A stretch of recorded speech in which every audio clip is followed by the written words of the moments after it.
Yo, it's your boy Ryan, Northwest Sports Fanatics, back at you with a new video. Today is Monday, March 6th, 2023, with your boy Ryan and the Northwest Sports Fanatics. Make sure you guys subscribe to the channel. Smash that like button either now or on your way out. Donate to your boy if you can. Cash App, $ ORION NWSF, or the YouTube Super Chat right here. We got the New Orleans Pelicans versus the Sacramento Kings. Live play-by-play and reactions with your boy Ryan and the Northwest Sports Fanatics. And we're definitely going to be going over some of the NFL signings primarily, and most importantly, Geno Smith and Derek Carr. Interesting to see the money and to see, obviously Carr go to a new team. We knew he wasn't going to be with the Raiders. And for Geno coming back to Seattle, it doesn't surprise me one bit. And we'll be able to go into any of the other signings or releases that you guys want to go over to as well. And then it looks like we already got our first dono of the day, even before the stream even started. Megan, all the way from Australia. Geno staying in Seattle. Woo, woo. A great day to be a 12. I can wear the jersey with pride for a few more years yet. And now in your, 12th man and all the different Seattle Seahawks, YouTube channels and Twitch and, all the places where the Seahawk fans go to. Now we can put it to bed 100% that they're not going to be picking a quarterback in their first round pick. It's not going to happen. So now we can move on, and I guess the Jalen Carter talk will ramp up a little bit now, because now the quarterback thing is situated. It's not like Seattle's going to trade up to one. They need to get picks. And it is possible that they trade down and get Jalen Carter like around 8 or 9 or 10, or trade multiple times down to try to accumulate picks. So we'll see where it goes. But I like Geno Smith, and we have to remember also too, before this game starts, because we're kind of finishing up the Miami Heat and the Atlanta Hawks that's on right now on NBA TV. When you play 8, 9, 10 years, right? When you play 8, 9, 10 years, a long time, right? And you don't really make a whole lot of money. Most people don't realize that Geno career earnings, I believe, is only like 17 million and a little bit of change for like 8, 9, 10 years, up to, this point where he's getting the bag and he's getting the money. So for him and some Seahawk fans, you're thinking 3 years, 105 million. You're trying to like do the mathematics in your head. All right, 35 million. Okay, that's 70. And then plus another 35. And then you're at the number. So, if you really think about it, I mean, you knew he was going to be able to get paid. It was comeback player of the year, and good for him. I mean, this is his first payday.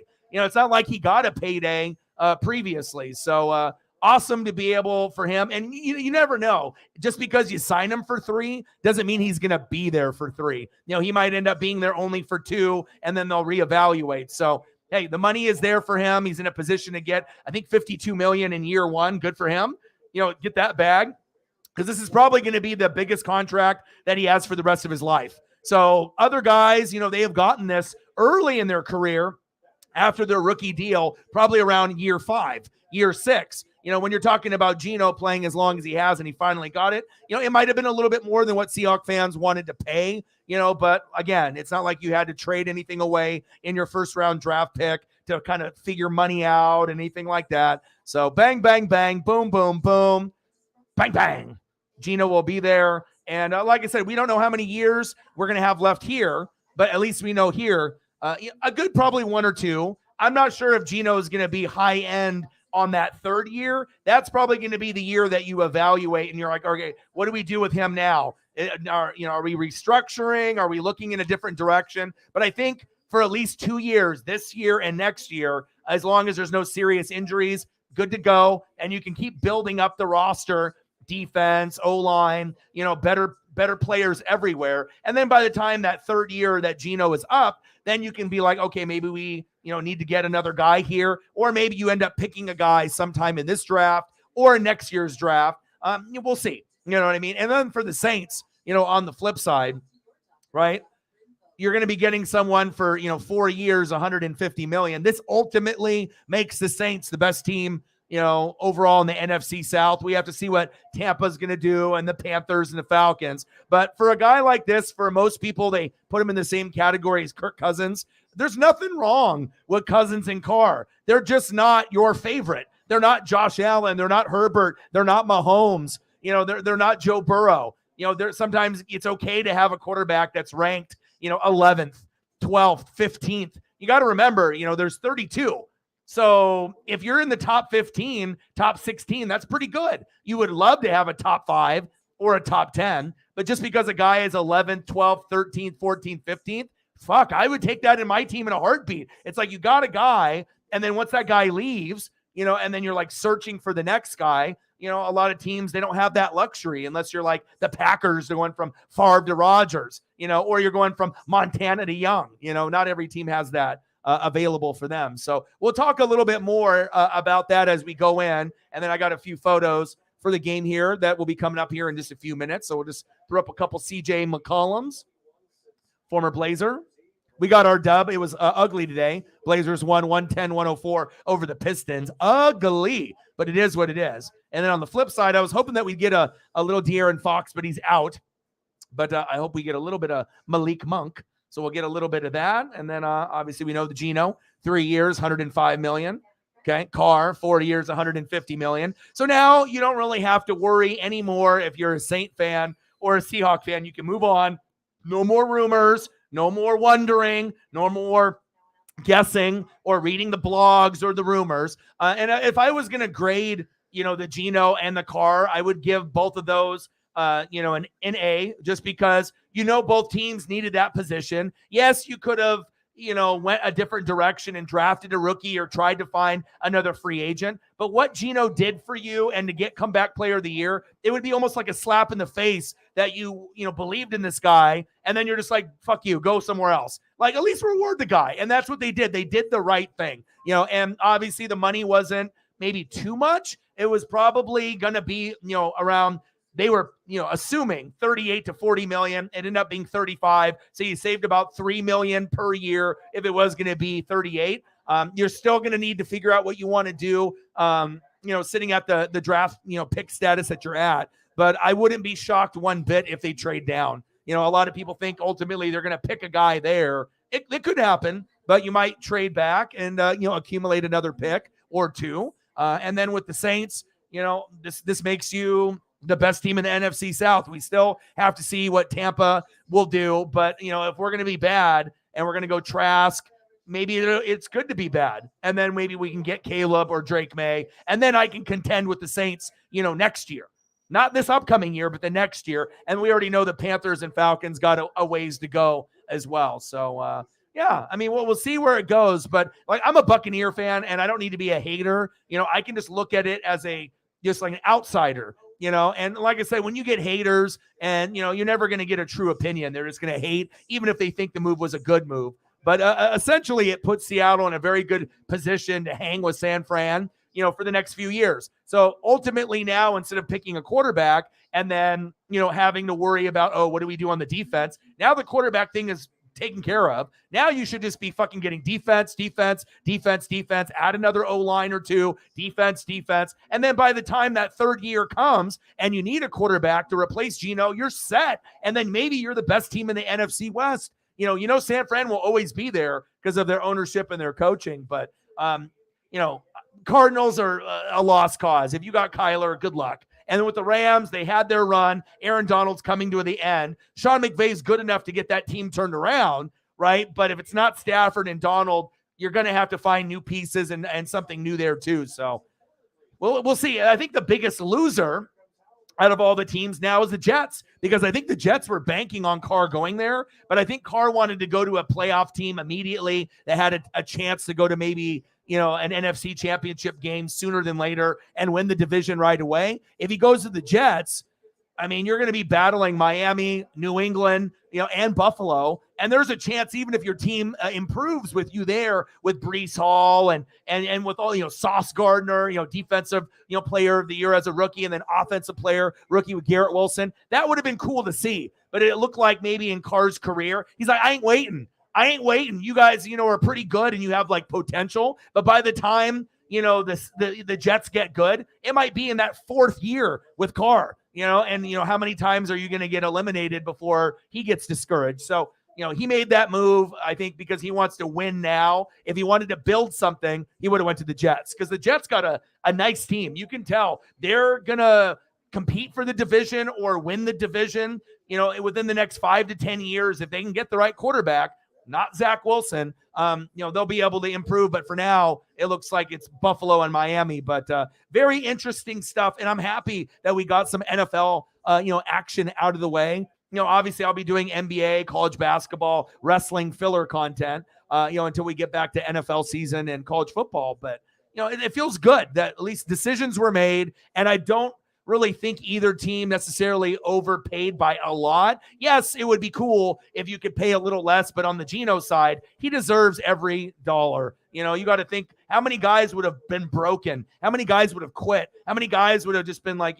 this is it. I've been playing for, 6, 7, 8, 9, 10 years. I'm not going to ever, be a starter. I guess this is my life, and some guys have made a nice paycheck. Like look at Sam Bradford and some of these guys that played not a lot and, but, played sparingly and made a lot of money. But Geno showed, under the right coaching and toolage that, he can make it happen. And we just have tip off here with the Kings at home versus the Pelicans. And I'll scroll through the comments here, but hey, now you can, just worry about trying to win the division and competing with San Fran every year for the next 3 years. So, and honestly, even if you pick Jalen Carter, you're probably not going to pick him where he's sitting. So if you trade back, get a couple more picks, and you pick Jalen Carter at like 8, 9, 10, 11, 12, that's not that bad. Honestly, because if he ends up being a Warren Sapp 2.0, 3.0, or Aaron Donald, there's other defensive guys like Anderson that are better. But if the Seahawks believe in him, then you got to trust Pete and Schneider that they're making the right move. And honestly, in the last couple years, they've made the right moves. Previous years, they've been fucking up. And that's why people were calling for their heads. Like maybe they don't know what they're doing anymore. It's like after Legion of Boom and Marshawn, they should have went that direction immediately and obviously addressed the offensive line when Russ was there, and they didn't. But now they're turning around the skeptics and like, okay, these guys know what they're doing now. They're turning it around. And last year's draft, you could argue might have been Seattle's one of their best of all time. If you really look at player for player, 2 offensive linemen, Tariq Woolen, Kenneth Walker III, Abraham Lucas, Charles Cross. I don't remember any fucking draft in recent memory that was as good as that with 4 impact guys, and Geno won, comeback player of the year. So, these little things matter. Yeah, Seattle didn't go to the NFC Championship game. Yeah, Seattle didn't make the Super Bowl. You got to crawl before you walk. So, and then obviously with the Saints, super disappointment. A lot of Saints fans hate Allen. They were like, oh man, I wish we had, Coach Payton back. But again, AK-41, is he going to go to jail? Is he not? He has a hearing I think in the summer.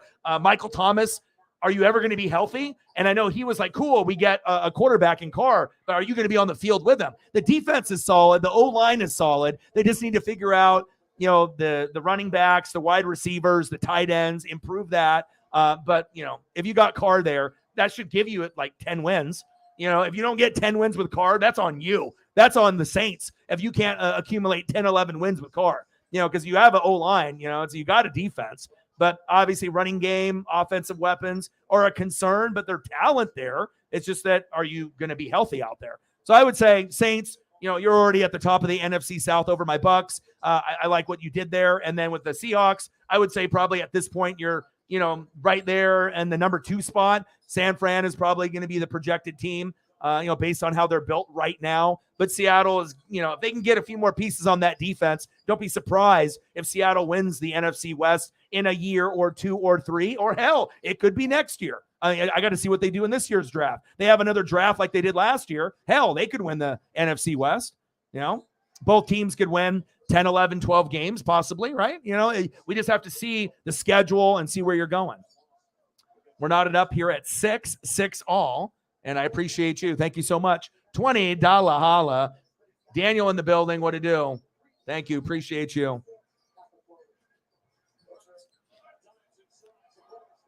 Yeah, but if you got to think, though, if they pick him at 8, 9, 10, 11, 12, it's not the same impact if you pick him at 5. The money is going to be different. But if they believe that could be the cornerstone piece, to plug up the middle, and then maybe he doesn't get a lot of sack lunches, but there's a lot of run stuffing, that could improve the team really dramatically if they feel he is the best one in the draft and they go that route.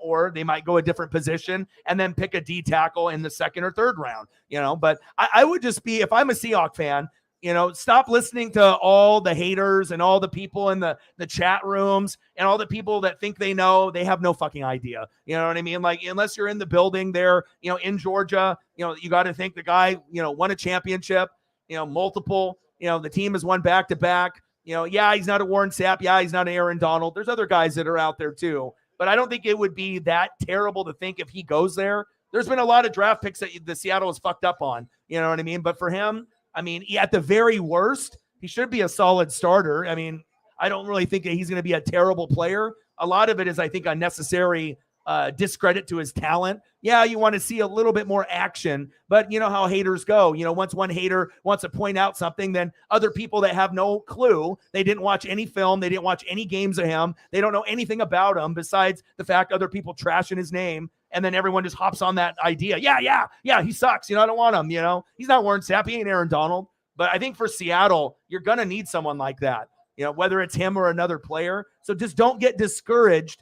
If you end up trading back and at pick 9, you pick him, I think it actually could work out. If I didn't believe in him, I wouldn't be talking about him this way. Do I think he's going to be like the next Warren Sapp or Aaron Donald? No, but I think that if you go that position, that could be a cornerstone. It's like Vita Vea. I already knew Vita Vea from UW, right? But a lot of people were like, he might be too slow. He might be a little overweight, but some guys are built like that, and if you can be a significant run stuffer and get 5 to 10 sack lunches somewhere in there, that's obviously a plus. Most D tackles aren't going to get like 20 like Aaron Donald. Nice tip in. Oh, no foul call. Jones can't believe it. 16-14 Kings. This is on NBA TV too if you want to watch along. $20 in donos. Let's get to a hundo. Let's do it. Finley in the building. What's good?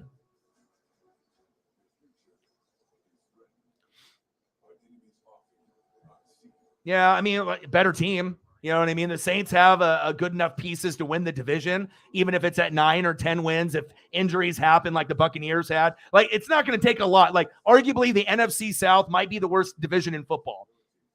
It used to be the AFC South, right? But the NFC South, I'm there. I don't have to sugarcoat it. If I think we're bad as a group, we're bad as a group, but there is a chance that each team can improve a little bit more within this draft and free agency. But in all reality, there's not really going to be a contender out of this division. And if there was going to be one, it's going to be probably the Saints. Based on what they did so far. I'm not really a big Allen guy. I think he's a better defensive coordinator. But we'll see. We'll see on how it works out. Again, if Carr wanted to be patient, he would go to the Jets and they could make a name there, but they're going to figure that quarterback position out. And I think he just wanted to win immediately. And that was a smart move to go to the Saints. If it was between those two, think about it. Where would you want to play? Saints or the Jets? The Jets look like they have some promise. Like it's like you're seeing the Jags, the Jets, the Lions. They're getting so close to being relevant, and we root for those teams that are shitty a lot of the times, right? So we'll see where it goes.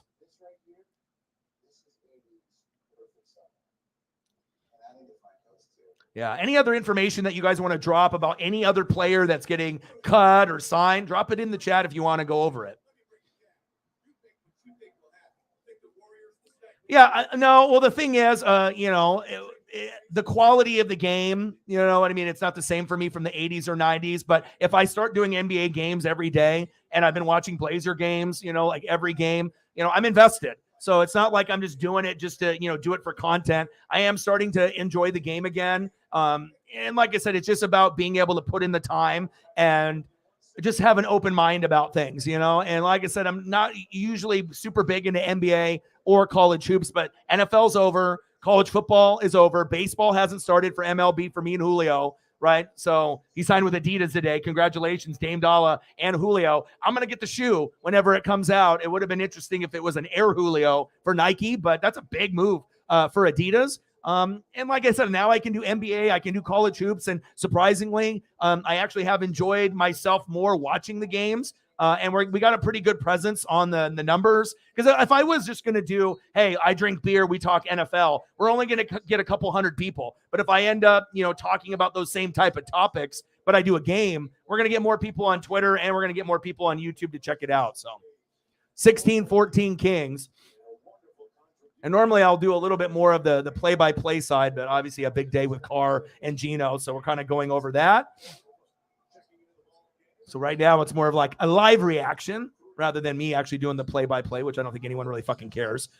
6:28 left in the first quarter, 16-14 Kings. Like I said, the only big piece that's not playing today is De'Aaron Fox. I was really wanting to see him out here because this is the first Kings game that I've done this year. So I just, I try to, when I embrace something, I try to do as much as I can. So when it's 6 or 7 p.m. here in Oregon, whatever game is on ESPN or TNT or Blazers, I'm going to do it. So I'm going to grab that and I'm going to do it. But, I knew we were going to get a little Harrison Barnes, a little Malik Monk, a little Sabonis. But I was like, man, I really wanted to see, especially when him and Monk went off there recently, those two, who would have thought that the Kings would be as good as they were? I mean, they've been sitting in like third place in the standings almost the whole fucking season, which is wild.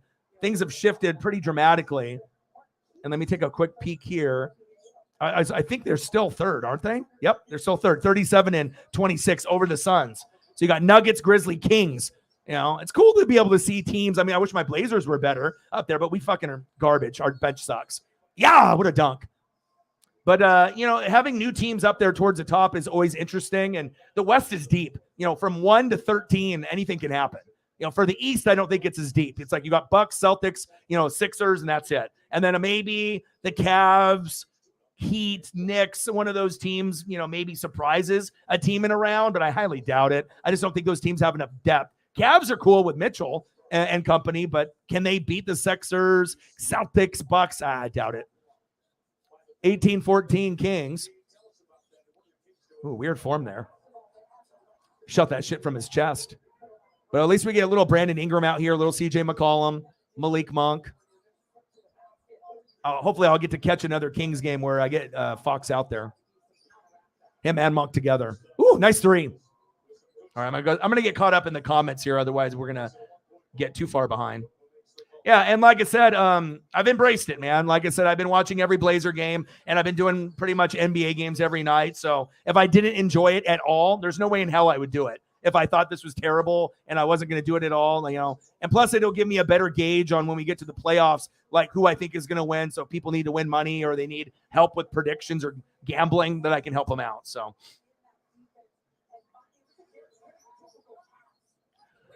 Hell Lord 247. Let's go. Nolans $2 holla. Thank you so much. Appreciate you. Bang, bang, bang. Boom, boom, boom. Bang, bang. Let me know what you want to see for photos. If you got a favorite Pelican player, let me know. And same thing goes for you, Megan, when we go to a commercial break. If you want to see anything Gino related or something else, let me know. 21-17 Kings. Ooh, nice three from outside. Yeah, lots of names. They said they're trying to rebuild everything, but sometimes you don't know what's true and what's smoked, though.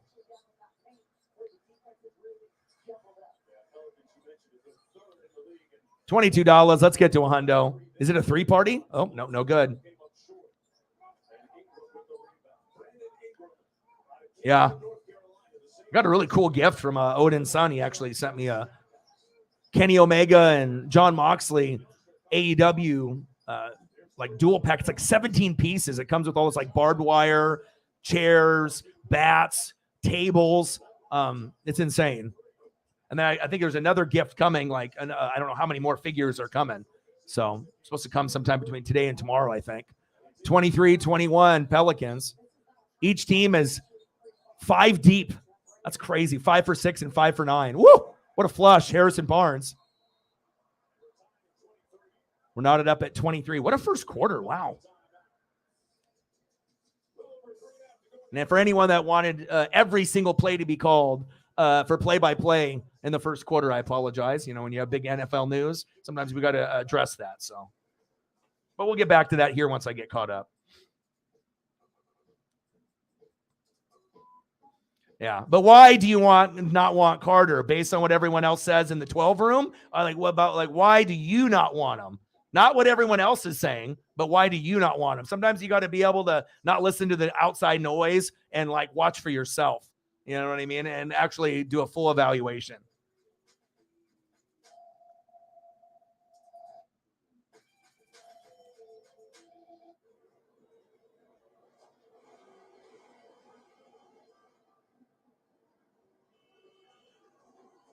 I don't think it would be that terrible, but we'll see. You know, we got to see where everything falls. Yeah, Ingram, Pollard, and Jacobs. Yeah, and I imagine Jacobs was like, totally cool of going somewhere else and getting paid. And I think the Raiders took him for granted, and then he went off. So.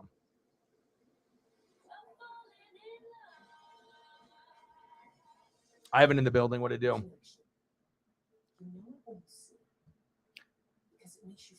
All right, I think I'm all caught up now. And like I said, normally when I do the NBA, I'll do play-by-play from the beginning to the end of the game. But usually we don't have big news, obviously, regarding this, or this. So I mean that's a pretty big deal. So it's always good to address those things and get caught up, and then I can throw up some photos for you guys. And then, like I said, let me know where you guys want me to go with those, and then from there, I'll do the game. So. But I wanted to address this. I can't ignore this. We do everything on this channel. So, whether it be NFL, college football, MLB, NASCAR, NBA, college hoops, AEW, WWE. So, but so far, so good. Like I said, I felt that this game was going to be a good game for like a late game, but it just seems like almost every game that I do, there's at least one superstar that's out, which is unfortunate. But I know next time I'll get De'Aaron Fox and Malik together, and that'll be exciting. So, but this is my first time to be able to see the Kings when I'm doing games on YouTube. So, I mean, usually it's a lot of the Western Conference because I do games at like 6 or 7 p.m. typically, Monday through Sunday, just depending on what's on. So, but I was like, gosh, I hope the Kings come on, because I was thinking about that for like last couple of weeks. I'm like, these guys have been third place almost the whole year, behind the Grizzlies and Nuggets, and I haven't seen a fucking game. And obviously if the Blazers play them, I'm going to do the game and watch, but I just, haven't had a chance to see them yet. And I've been really impressed, with them. They're young, you know what I mean? But they have a lot of potential. And the Kings are a team that could surprise, like, with all the bad, heat that John Morant is getting now. Some people are trying to, with the gun stuff and the video and trying to be a gangster when you went to private school and, trying to be someone maybe that you're not. And, I mean, people look up to John Morant. So regardless if he wants to, hang out with his friends and, do what he wants to do, but ultimately there's going to be little kids that are watching you, regardless if they're white, black, Mexican, Asian, or any other race. And, that's not necessarily good, especially if you're in the public eye and you're a fucking pro player. And not only that, he's one of the best players in the NBA, so we'll see on how that all plays out. I love John Morant as a player, but yeah, definitely, if you're around the wrong crowd and the wrong friends, then shit like that happens. Because if you had good friends, they'd be like, bro, that's not a good look. You know what I'm saying? Just like not only for you, but the team and the people that are looking up to you, even if you don't think people are. It's like you have to be really dumb to think that kids aren't going to be looking up to you when you're in the NBA and you're one of the best point guards in the NBA. Facts. 26-23 Pelicans, but I'm really excited to get the Kings in. I've done the Pelicans like 4 or 5 times already, so I'm very familiar. Obviously, I'm a Blazer fan, so I saw CJ plenty. Yeah, but Monk does need to get busy here. No?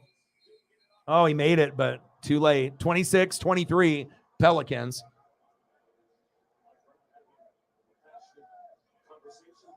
I did see that. Yeah, I mean, I'm a Bucks fan, and I've been watching football, since '85, and I don't have to be a hater. Like there's a lot of haters out there. The Saints with that move, right? Yeah, maybe you could have went for another player, but you saw how Jameis turned out.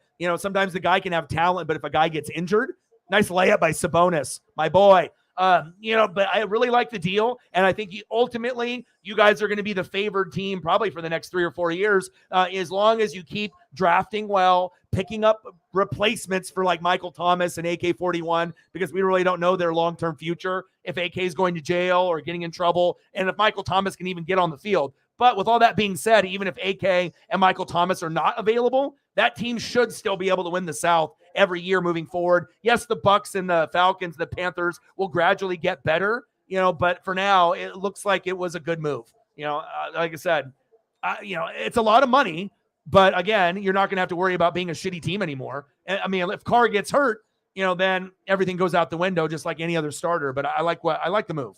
If you're a Saint fan, I think you would love the move too.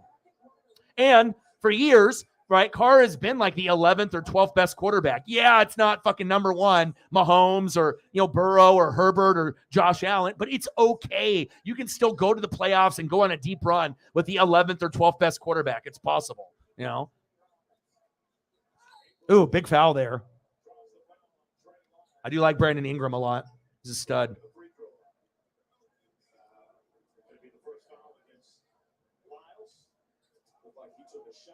Yeah.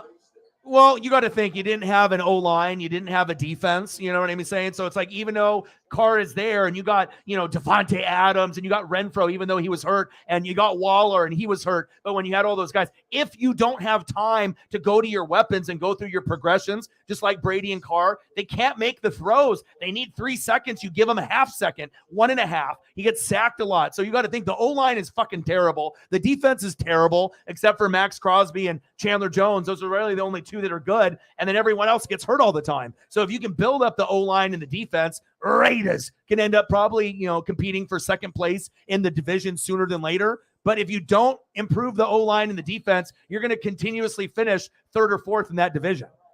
That's truth. So, if you can improve those spots, everything will change. Because if you have a decent O-line, you could have probably a top 5 offense in the league with all those weapons. It's almost amazing that Jacobs did as good as he did with no O-line whatsoever. I mean, Colt Miller is probably your best. I like him, but I mean, let's be real. The O-line is terrible. And when your O-line is good, you'll know it, because then that offense will be flowing and you probably will be competing for the divisional crown. So that's a good question. I mean, like I said, AK-41's futures is what's that? You got Olave to replace Michael Thomas, but obviously, running backs, wide receivers, you're going to be looking at the draft at some point for those guys, but O-line and defense is probably where I would go. That would probably benefit the Saints the most. Defense is always going to be good, and also getting another wide receiver would probably help you guys a lot, just because we don't really know the status of some of the people that you have. So, wide receiver, O-line, and defense, I think, would be a priority. We'll have to see what they do in the first couple rounds. Nice alley-oop there.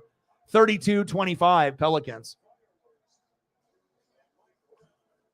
Yeah, but improving the defense would help. Getting another weapon for Carr would be beneficial, because if you compare Olave with another stud, and then you already got Taysom Hill, and we'll see what the AK situation is, but getting another big receiver would be huge for you guys, and there's going to be quite a few of them. So, if you guys do that, then you're like, oh, wow. Then you go from like, okay, just how the team sits now, 9-10 wins. You add another star receiver opposite Olave, even if Michael Thomas doesn't play at all. Improve the O-line, get another guy there on the defense. Then you're like really stacking the chips. And then the Bucks and the Panthers and the Falcons are like, fuck, man, we're like looking up at you guys now. So we'll see. And I think the Bucks are going to be the closest, to you guys. But again, if we do Trask, that means we're tanking and we're trying to get a top 5 pick for Caleb Williams or Drake May, USC or North Carolina. And if we get that, then we're going to compete with you Saints, the following year. If we can get that to happen, take one step backwards, be shitty for 1 year to compete with you guys for the next 4 or 5 years.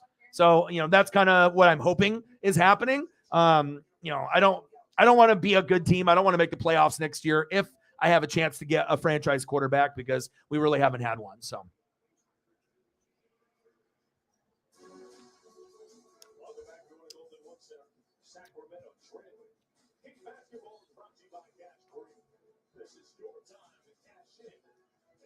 All right, time to be able to, I think I got all caught up with the comments. Good to see some newbies in here as well. And hell, Lord, if you want a photo, because usually when people donate to me, what I do is I'll throw up a HD or 4K photo of your favorite thing. Player, old school player, new player. It can be whatever you want, We do everything here.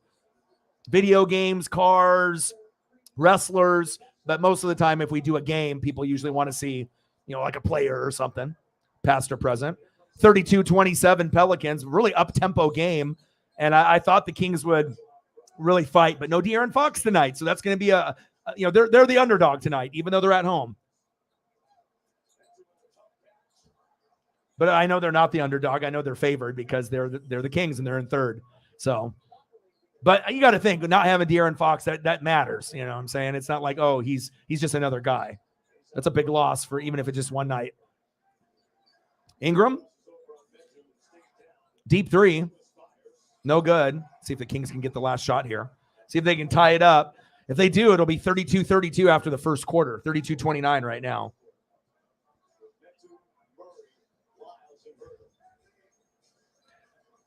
Yeah, I think that's why people like me. I feel like I'm really underrated and I'm not really pushed, by the tube. But eventually, and more people know who I am, and because like I said, everyone it seems like is incredibly biased, but it is refreshing, to be able to be passionate, but also, I put a lot of time and effort in reading and film study. I feel more than any other YouTuber that's really out there. So if I, treat every team as my own, then I don't have to be biased and I don't have to, have fake takes and stuff. And, Good Morning Football and EA Sports and other channels, they watch. They steal my material, so I know they like what they're hearing. So, and I can feel like I can connect with anyone.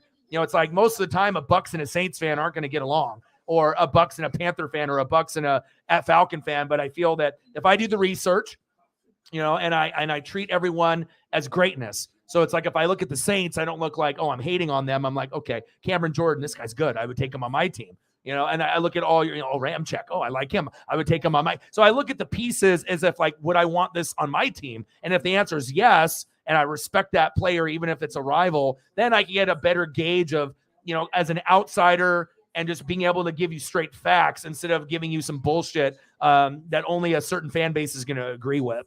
So it is refreshing, and I like being able to be real about it. If you can be a genuine, real person, and it shows, but it also shows when you watch people, you can definitely tell the people that know what they're talking about and the people that are fake as fuck, that don't know anything. They just try to play it off like they know. But, and that's how I get credibility too. I just be able to call it how I see it. I mean, most Buck fans aren't going to give the Saints any credit. Even if they think the move is good with Carr going there, they're not going to say it. They're, oh, fucking guy's washed. Oh, he can't do it. Did you see what he did on the Raiders? He's garbage. You're going to get, but that's not, true either. So I just try to treat greatness as greatness. So, and I appreciate you recognizing that.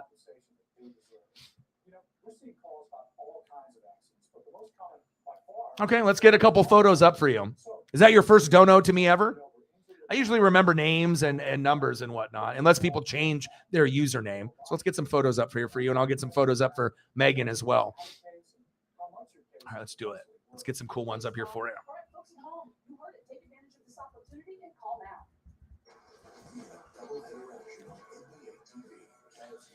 I'll try to hit you with a little bit of my flavor. Every photo is kind of an extension of who I am. I try to get the best of the best if I can, but sometimes, they don't fit the screen, but I try to find crispy photos, nice HD, nice 4K.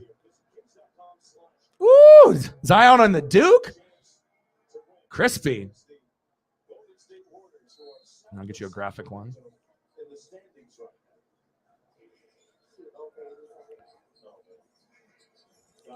(32-29) as we're going into the second quarter. Good first quarter for both teams.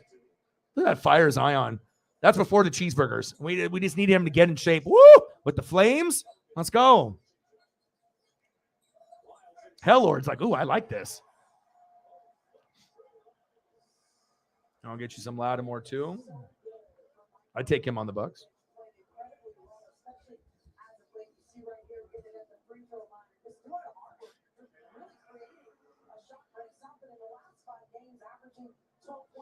Almost 60% from the field. I mean, he is shooting the ball incredibly well.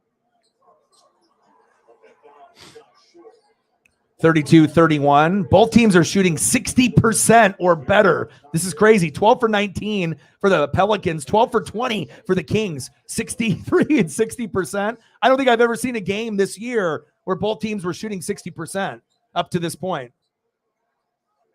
You guys are locked and loaded. Got a nice Lattimore there for you.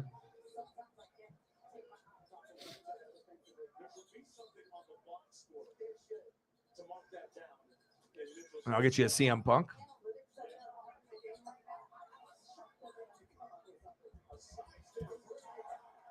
And then if Megan, you're still in the room, let me know what you want to see. If there's anything new or you want something of the regular stuff, let me know. And I got you too, of course.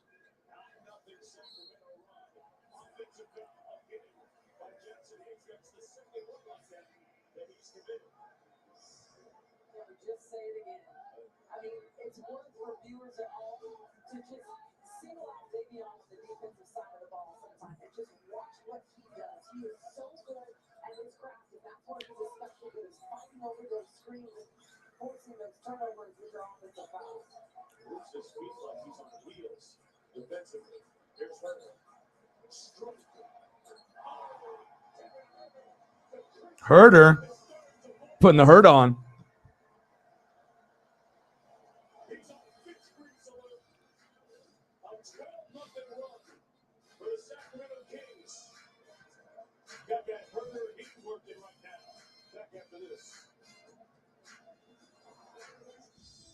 My active psoriatic arthritis can slow me down.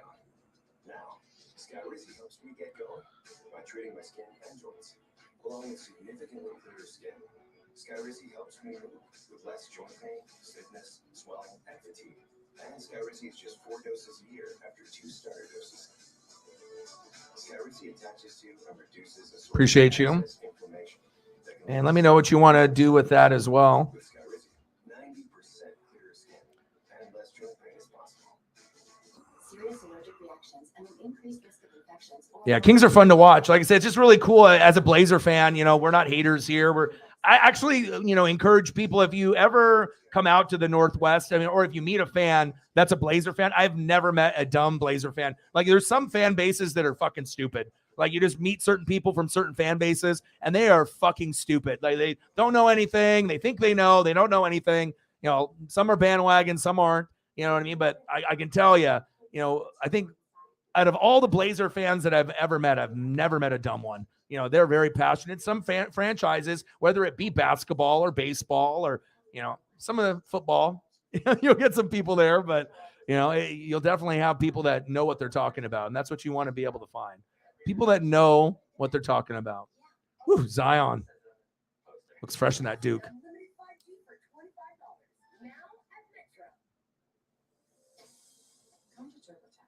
Okay. CM Punk. Yeah, I figured you'd like that one.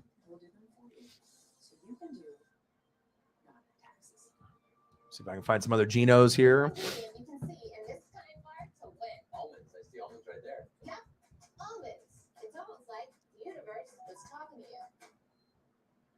37-32 Kings.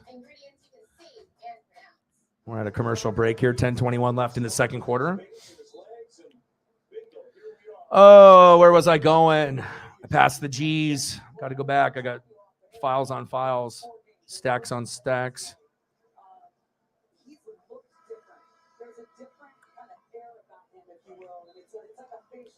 Good for him getting the deal.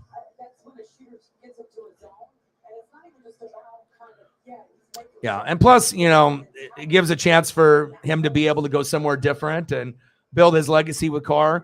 So, again, the Jets would have been interesting for him to go there because then it would have put more pressure on, and they could have maybe made a wild card with Carr on the Jets. That would have been exciting to see the progression of Sauce and Garrett Wilson and Breece Hall. But I guess if you look at the O-line and you're going from a team that with Carr didn't have any O-line to a team that has actually one of the better O-lines. So his production will be ultimately that much better. Now you just have to figure out who you're throwing to besides Olave. You got Taysom Hill here and there, and you have those other weapons, but more weapons would obviously benefit them. CJ, jumper, no good. CJ for 3. Bang, baby. 37-35 Kings. I see you, CJ. CJ 3J.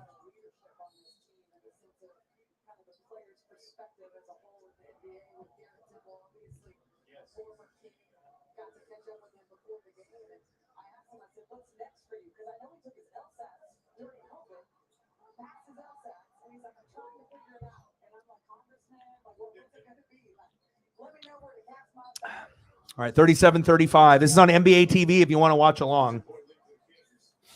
Ooh, what a flush.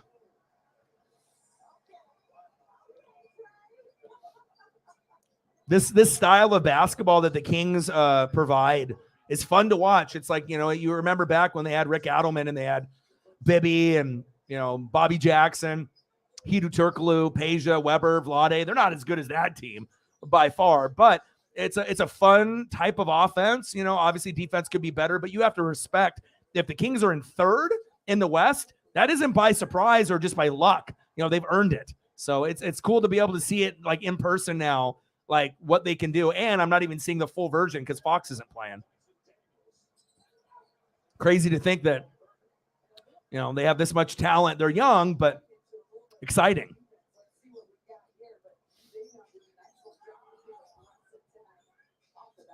I was watching like white chocolate highlights a few days ago. Ooh. White chocolate to Weber. I mean, I'm a Magic Johnson, Bird, kind of guy with the passing. And that was the last guy that reminded me of Magic and Bird with the flair. We haven't had anyone since then with that kind of flair and that type of swagger, to be able to do the fakes, the subtle head movements, the subtle fakes with the arm, and then, go here and then go this way without even looking. I mean, I don't think anyone really made passing look better than those three. Yeah, we had Kidd and we had Nash, but they didn't have the flair like White Chocolate, though. You either know or you don't. It was like a little bit of street ball, but a little bit of NBA flair. And he was doing it on the fast break a lot of times, too, which was the most impressive. 42-37. I can watch White Chocolate highlights all day, every day. I'm not going to watch too many NBA things, but like old school Magic, Bird, Jordan, anybody from the 80s and 90s, Kobe, Iverson. But sometimes those like kind of under the radar guys I like the most. CJ pops it. Nope. Ooh, rebound dunk. Woo. Wow. This is competitive. 42-39. And it's not like Zion is fucking out there either. Gosh, if they could have Zion out here and Fox, then we're just like, oh man. Hopefully sooner than later for some of these guys. Nice pass. Woo! What a dime. Damn, Kings have good court awareness.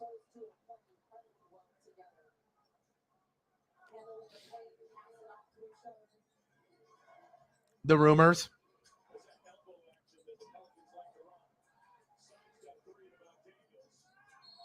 Appreciate you, Jameson, Sarah, Odin's son, anyone that's trying to help me, trying to grow and try to get some more people on there as well.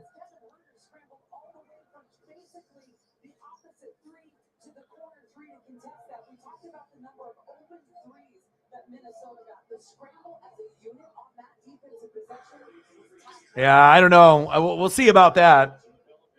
With the Chubb stuff, there's going to be a lot of, you got, for me, Nick Chubb, you could argue is one of the best running backs in the league because he's the most consistent. It's like 8 tutties every year.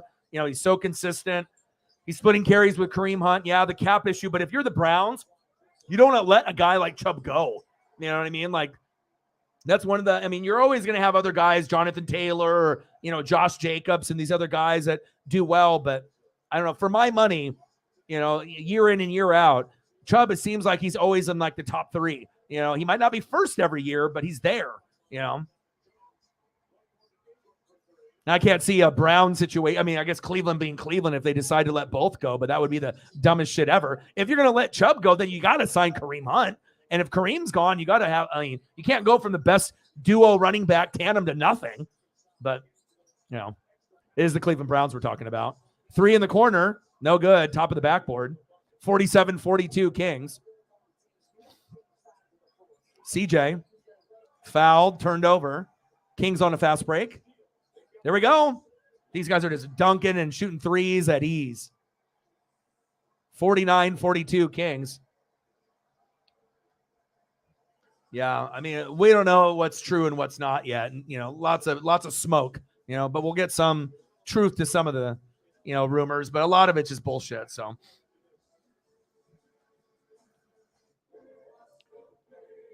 AD on the Pelicans. No, I cannot. Oh, for sure. For sure.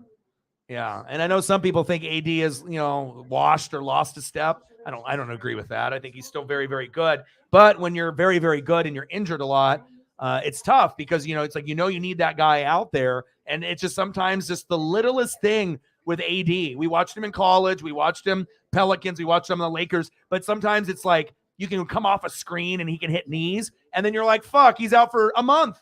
And then like normally when you say that, it's like, you're just joking, but he's only out maybe for like a game. But with him, it's like any little thing he falls to the floor, it might be a week where another guy will be back in a day. So, I kind of get it because it's like I don't know. I don't want to say he's brittle, but he is kind of brittle. Like he isn't really.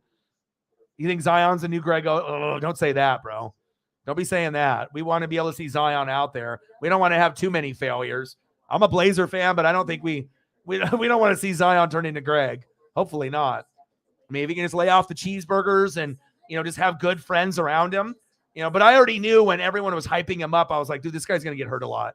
It seems like, just too overweight, too top heavy. He could block and he could throw down 360s. But when they were comparing like Ja and him, I was like, dude, Ja's going to be the better player. Ja will be the all-star way before. And it happened. You just have to look at a guy and their body of work. And I think they just got enamored with like the top 10 dunks on ESPN and him, exploding out of his shoe and, blocking shots in the 10th row. But that wasn't really realistic for him to sustain that greatness going from Duke to the NBA because he was just going to get hurt, and he has. But hopefully he can get healthy at some point in his career. I mean, I'd like to see Zion out there, I mean, the NBA is already struggling with ratings and everything else. I mean, you want to make sure you have your best out there. The best of the best. So at least you hope so. So first, we'll jump right into it. I mean, you've had a lot of experience in the past couple of years working around some talented players in the league. What's something Monday Night Raw has been good. I don't know if Megan is still in the building or when she comes back. If she comes back, I can throw up some additional photos there up for her. What would you rate Raw? I need to watch it later tonight, or really late, or tomorrow morning or whatever. But I got some shows in today, Wicked Tuna, and that's always a good show. I mean, Swamp People. Like I always like the Discovery, History, National Geographic stuff. I need to sprinkle the sports in with other stuff too. It's crazy to think that you could get a tuna and it could be worth like 10 grand. Now, it's a lot of hard work though.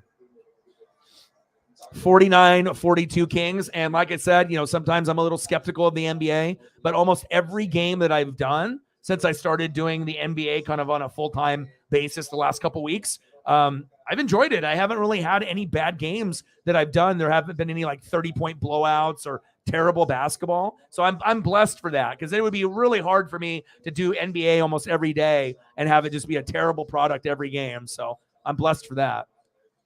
Just got to have gratitude, and at least be happy that there is something to do while we're waiting for baseball. NASCAR's only once a week, on Sundays. So it's not like I can do NASCAR every day. No NFL, no college, football, wrestling, but I didn't order the AEW pay-per-view, and I'm kind of glad I didn't. I knew it was going to be awesome, but I mean, $50 is kind of steep, especially if you're struggling a little bit with everything. So 8.5. Oh, nice.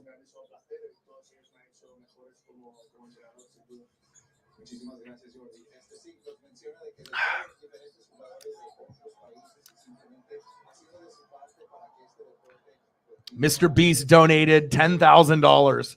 $10,000 to who? Mr. Beast is always donating. 49-42 Kings. Deep three, no good. Ooh, offensive foul, no call. Wow. 5:20 left in the second quarter. Got Brandon Ingram at the top of the key. Little pick and roll, two-man game. Sabonis is nice. Obviously, we had, his dad, Arvidas. Stolen. Recovered. Valanciunas with the jumper is good. 49-44 Kings. Yeah, I didn't know if I was going to have anyone to watch it with.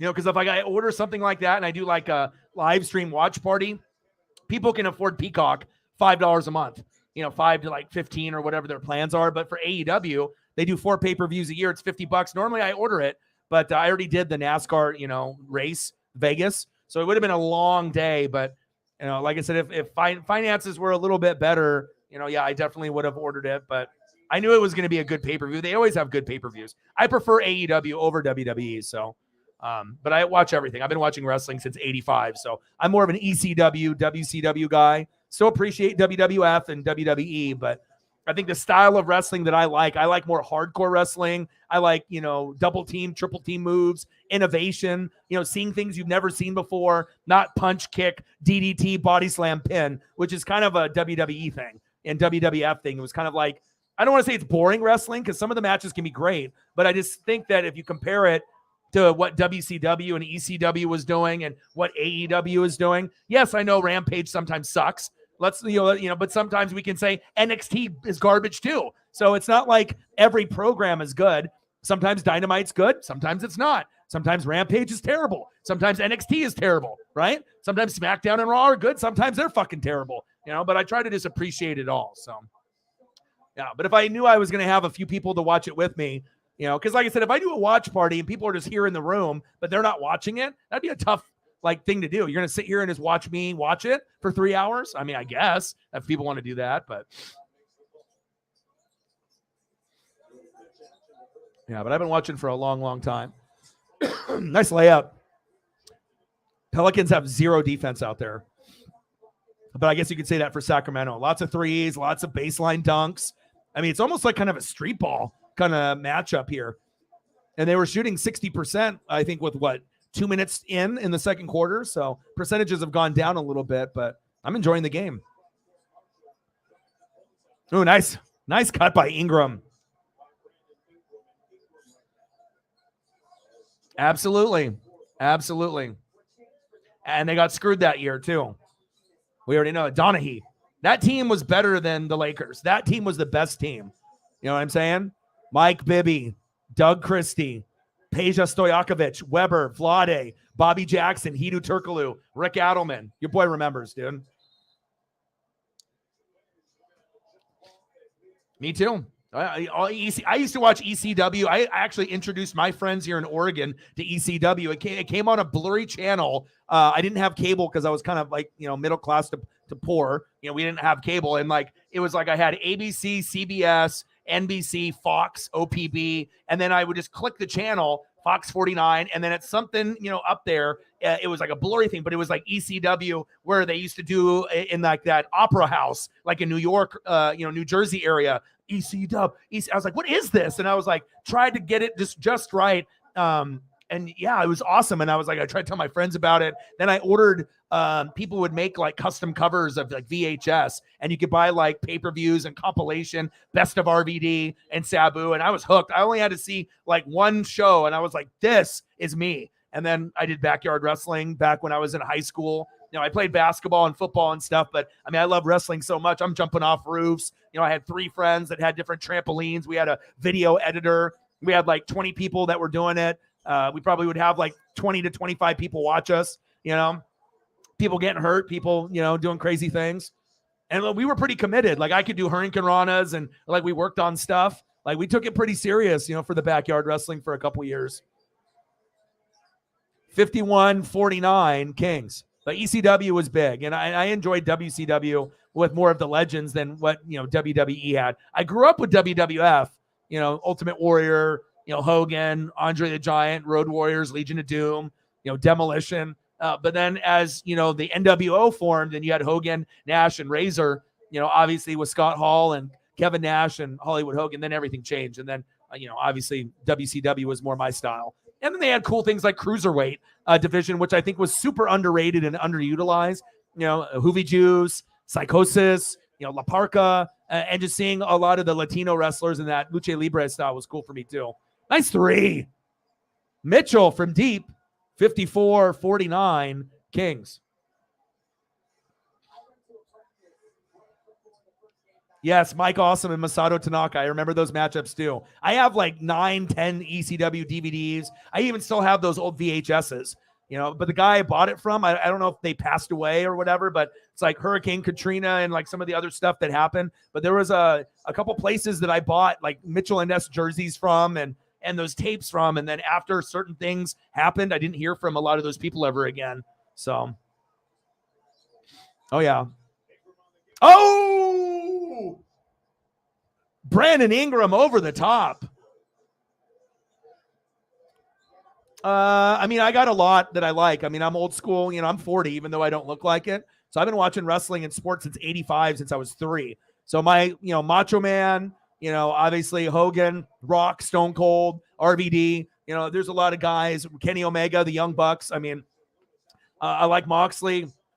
I mean, there's a lot of guys that are, I like Bryan Danielson now. I think, there's a lot of people I can't really do a top 5 or one, ultimately. There's a lot that I like. But back, this is, because I mean, for me, it's like, I like people that can talk. I like people that, and a big part of who I am is just, the wrestling promos and having that love for people that can cut a promo. And like I said, anyone can, anybody can wrestle, right? But what can you do in the ring? Can you talk? And that's a big part of wrestling, because if you can wrestle and you can't talk, you're garbage. I mean, you have to be able to spit on the mic. And it's just like people that are hosts, there's a lot of people that think they can do it, but not everyone is great on the microphone. That's facts. Not everyone has a good voice or has good delivery. But yeah, I don't know. Macho Man is probably, I'm a big NWO. I mean, I got wrestling figures right here. I got my Hogan and I got my barbed, what do we got? The little barricade with the NWO. I got all kinds of figures here and shit in front of me. But yeah, NWO is really, really big for me. As you can tell, I got the Wolfpack jacket on right now. But yeah, Macho Man probably, as far as my old school guy, I liked Hollywood Hogan rather than Hulk Hogan because I like heels. So for me, it's usually heels that I like. But it is what it is. And then now, like, as far as like WWE is concerned, I like Seth Rollins is my favorite in WWE and has been. There's no one even close to. I'm a big Shield guy, so Roman obviously is the last. I'm not big on Roman like everyone else is. I like Mox and Dean Ambrose and Seth way more. But Seth, Kevin Owens, Kevin Owens, Randy Orton. Obviously, he's got the injury and whatnot. Ooh, nice dunk by Ingram. But there's only like a few. Obviously Charlotte Flair, Bianca Belair are nice. But I like more of the AEW roster, and that style of wrestling is more entertaining to me.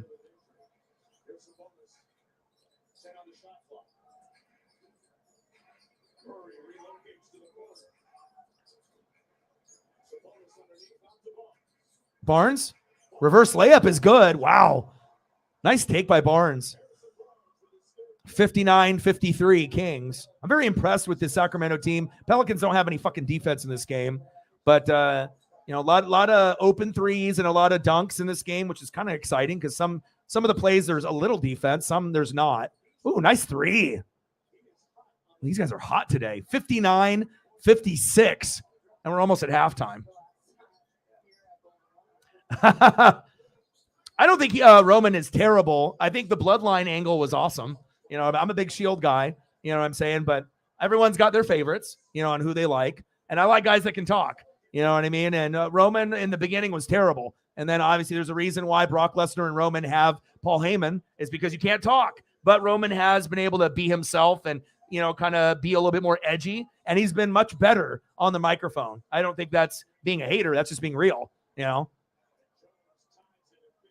not everyone can be The Rock or Stone Cold. Like a lot of these guys, they want to be like that, but they're never going to be that way.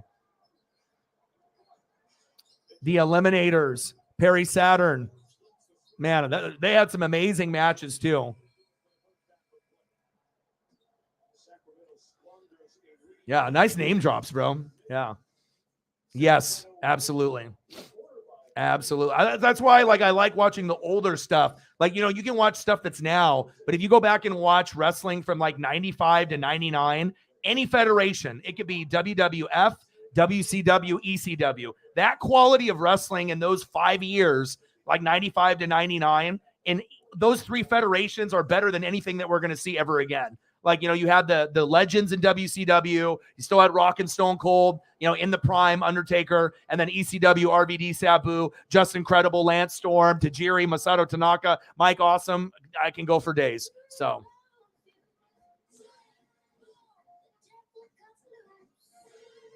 All right, Megan, no problem.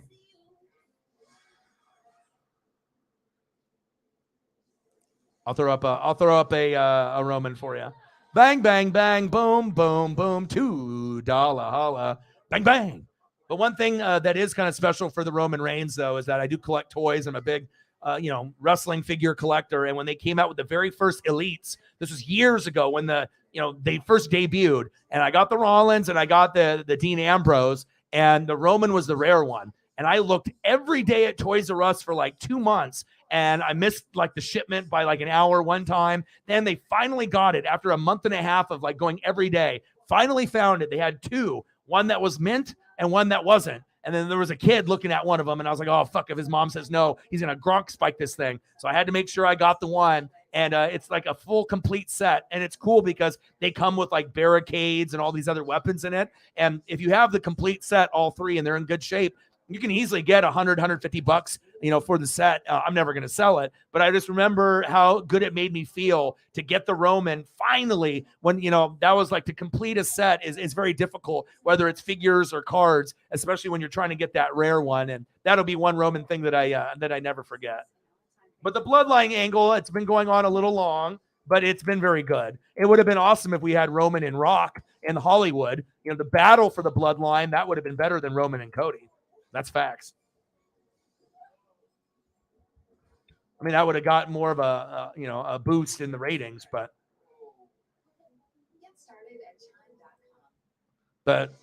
Roman in the Shield obviously needed to work on the mic skills, but I enjoyed what we had there.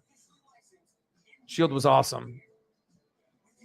And you could argue that the Shield is the most accomplished trio of all time. You had Hogan, you had Scott Hall, you had Kevin Nash, and you're like, they're not going to surpass those guys. But if you actually look at their careers, Seth Rollins, even though they haven't really been able to give him more title runs, they should have. And then what, John Moxley did, what Dean Ambrose did, what Roman's doing, based off accomplishments, when it's all said and done, they probably will be the most accomplished trio of all time. That's facts.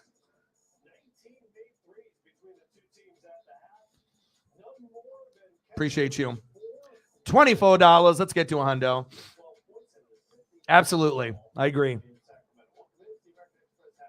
All right. No problem. Appreciate you. And like I said, once you get things worked out over there, if I see you later tonight or later on, I'll owe you some photos. Bang, bang, bang, boom, boom, boom.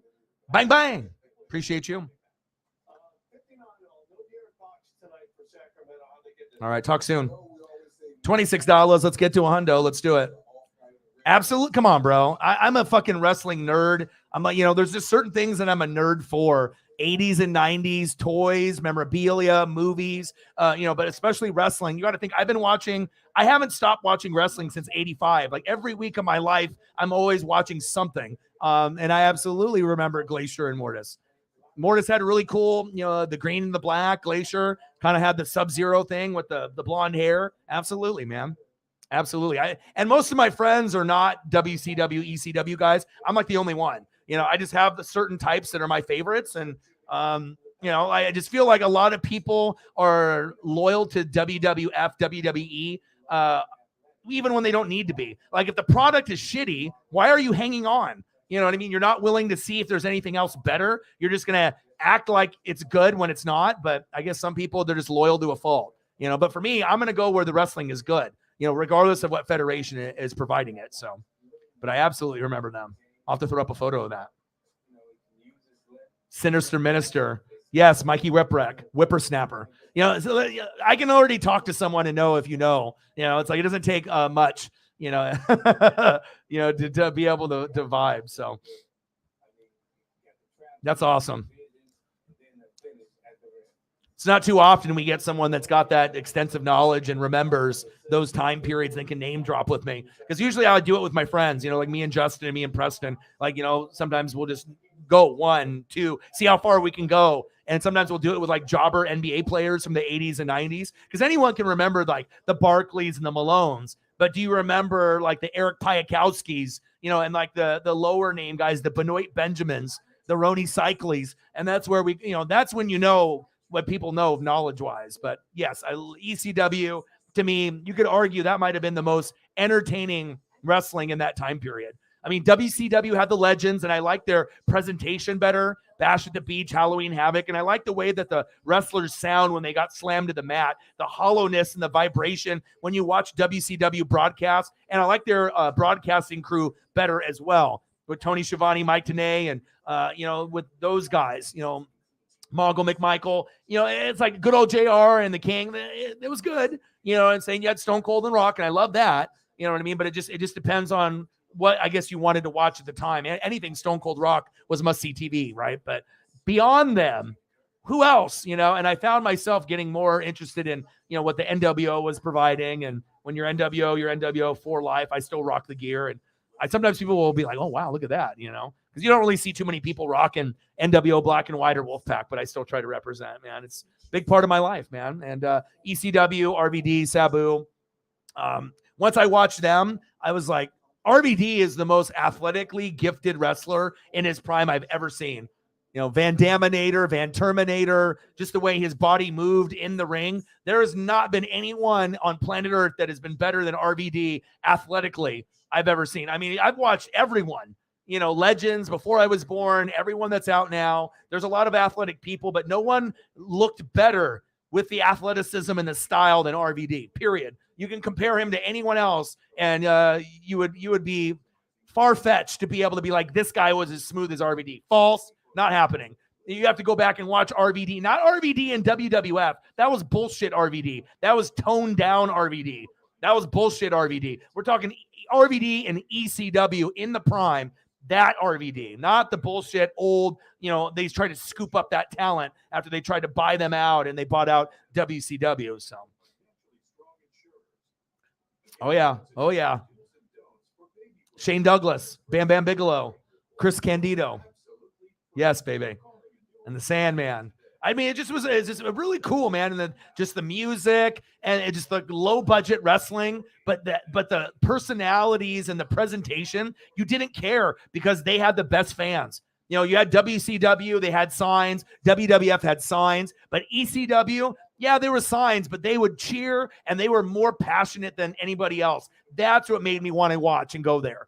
That every single guy and every single girl, every single kid was fucking hardcore. And I appreciate that. It's like, I like going to wrestling matches today and sporting events, you know what I mean, that are like that. That's where I live for. That energy and that feeling, whether I go first row to see the Ducks and see Justin Herbert, which I do, or I'm going to the Blazers, or I'm going to go see Julio and the Mariners, or I'm going to a wrestling event. I went to the last one that I went to was NXT TakeOver Portland, which was fucking phenomenal right before COVID. And I had front row seats right on the railing as they were coming down the entranceway. Awesome. And I got to have daps with Keith Lee. I got to touch the tag belts with Pete Dunne and who was it, Matt Riddle. And after they did their thing, and I got to little Beth Phoenix at the end too because she was on the announcing table. RVD, the whole fucking show, man. Sabu too. Very, just so many memories, with those two.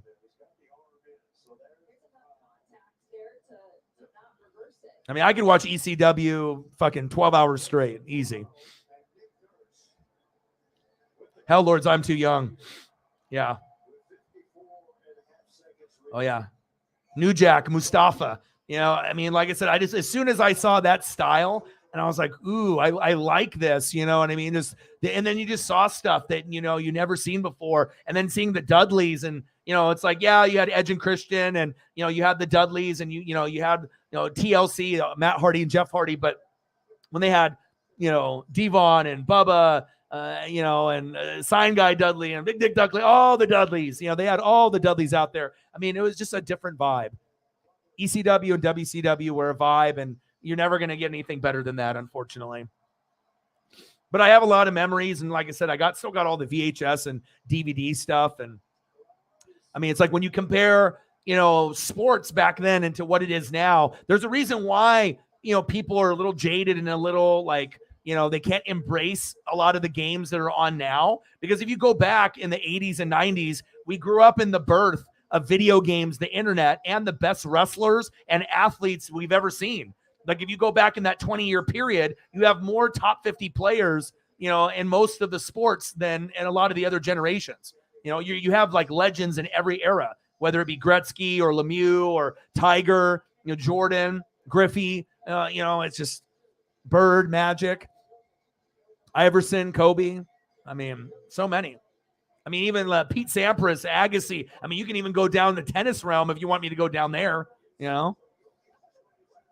So now they got Raptors 113, Nuggets 112 with 54 seconds left. It's halftime right now, 59-59. You know, it's really crazy. I actually just saw Hayabusa, he passed away, but I saw a Hayabusa thread, and I actually looked through all the photos like 2 days ago. And yeah, I have that on a DVD. I love that because Hayabusa was the Japanese version of Sabu. He tucked in his socks into like the pants. So they both had hammer pants that were tucked into their, boots. And so they had that kind of style. And they were very bright colors, and they were always doing similar hardcore moves off the top with chairs. And yes, I love Shinzaki with all the tattoos and everything. Yes, man.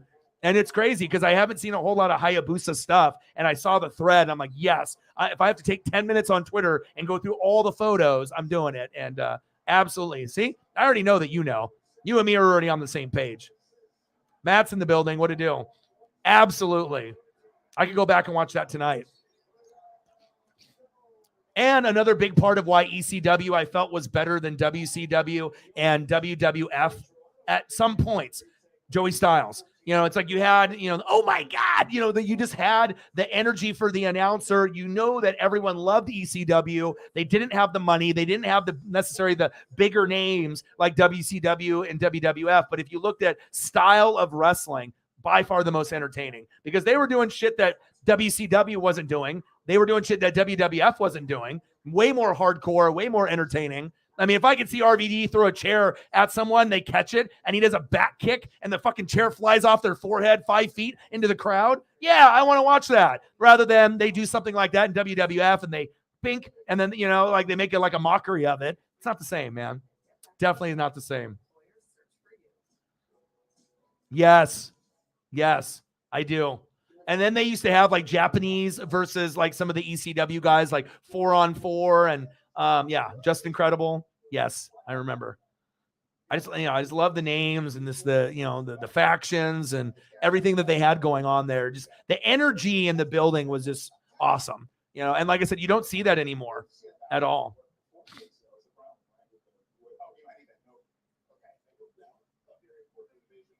Oh, really? Oh, okay. Did not know that.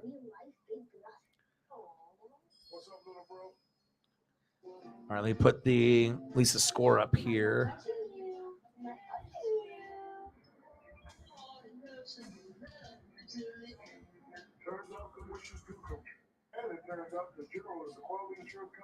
All right. Knotted up at 59. It's actually been really entertaining. We got some football news, talking a little wrestling. And that's what I like to do. I like to be able to kind of mix it up and, we can go over anything. Not many people have the knowledge to be able to literally go over everything. I take a lot of pride in that too. So. All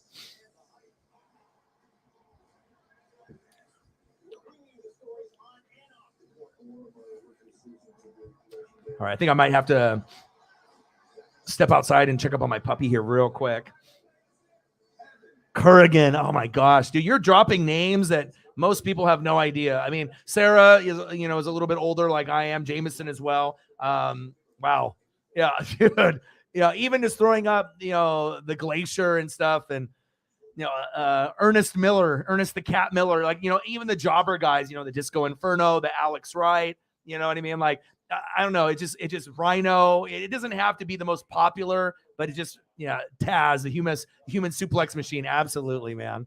I mean, just even hearing the names before they, ended up going from ECW, WCW to WWF when Vince bought it and tried to shut everything down, like the good old days. I wish like Stephanie would have ran ECW, Shane would have ran WCW, Vince ran WWF, and they were just going to make money. And they just would have let each brand keep going. I wish that would have happened. But obviously Vince has too much ego and just like, fuck that, shutting everything down. Now there's only one wrestling promotion, but you hurt wrestling fans because then it was just like, we only have one. And what if we don't like what you're providing? We're stuck with you.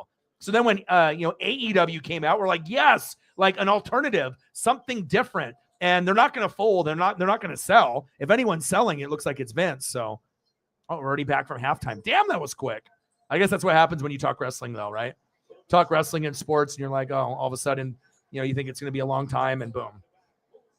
Well, I was going to go outside and step out for a second, but we're already back. 61-59 Kings.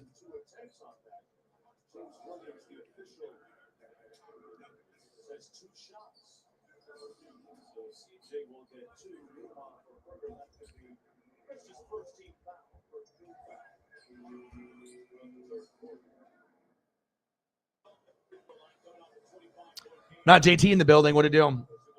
61-59. CJ at the line. Free throw, no good.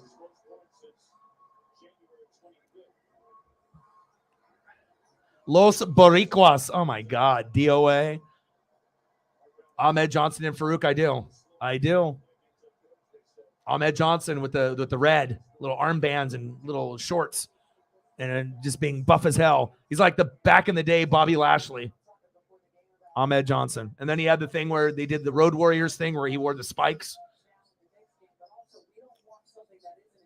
Yeah, just the old school memories, man. And I don't know what it is, but just the passion is sometimes gone. You know, a lot of people are on their phones. You know, you're never going to see people bring signs like they used to. You know, just the excitement factor. There's not as many legends. You know, it's just period. There's not as many talented, you know, and legendary people as we had back then. Sabonis, 10-7-6. Ooh, nice stat line. Corner three. Ooh, nice. We're knotted up at 63. This one's going to go down to the wire. Both teams are very competitive.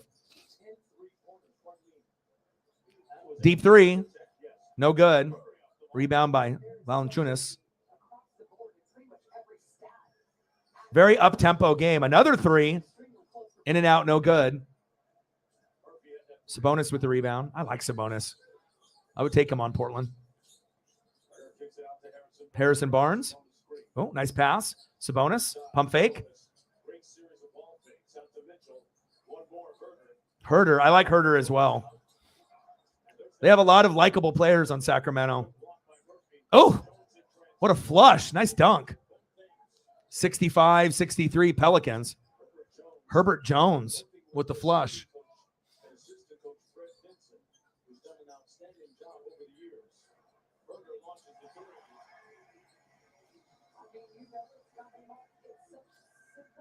Test and Prince Albert. Oh, shit. Oh, my God. CJ, Valanciunas. Ingram, deep shot, no good. 66-65 Kings. Barnes at the top of the key.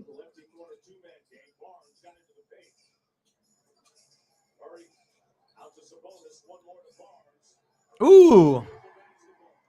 Harrison Barnes for three is good. 69-65 Kings.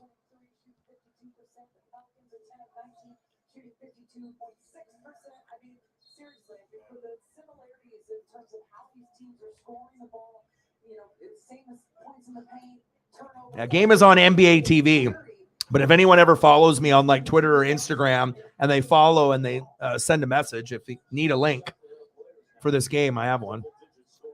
69-65. Kings are up. 8:44 left in the third. There we go. Good putback by Valanciunas. This is such a fucking up-tempo game. I just didn't know we were going to get this type of game, but I guess that's what the Kings play. Very up-tempo, very fast, very athletic, and I guess you just have to match their pace, and if you don't, you're going to lose, and that's why the Kings are in third with no De'Aaron Fox, which is very impressive. CJ, off the dribble. Woo! CJ cooking. CJ's cooking. 71-69 Kings. Sabonis with the lefty. Woo!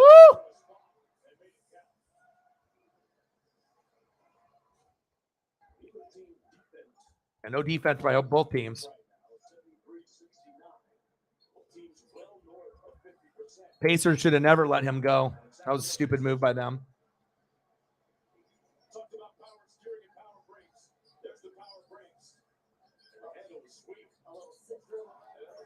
Ooh. Herder, baby. Make him hurt. Herder, 17. So underrated, too. I like him a lot. A very underrated player. Kind of like Josh Giddey on the Thunder. You know, you just look at them. They don't necessarily look like they're going to be ballers, but just watch them when they play, and you're like, wow, they have a lot more talent. I mean, they are in the fucking NBA, so it's not that they didn't get there by accident. I don't know. I think sometimes people have a feeling that when you get a Caucasian player, whether he just looks, lanky and just unathletic, or a shooter, they just, they're going to fizzle out. But you got to remember, they got there for a reason. We know the brothers take up a good chunk of the NBA, and then you'll have some of the foreign players, from like Lithuania, Germany, and, some of the other foreign countries. But I'm telling you, man, some of the best players in the NBA are the ones that don't look like they can play. Woo! Herder. Sabonis. I see you.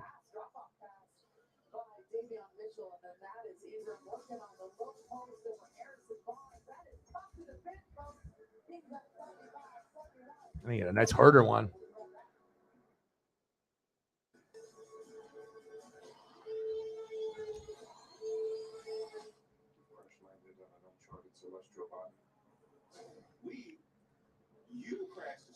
I was hoping that this was going to be an up-tempo game, and I had a feeling it was going to be. I didn't know if the Pelicans would match the pace, but they clearly did. I'm like, okay, I like it.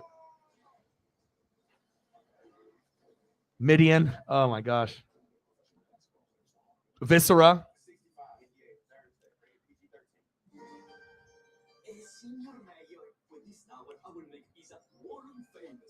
And 75-71 Kings. Good game so far.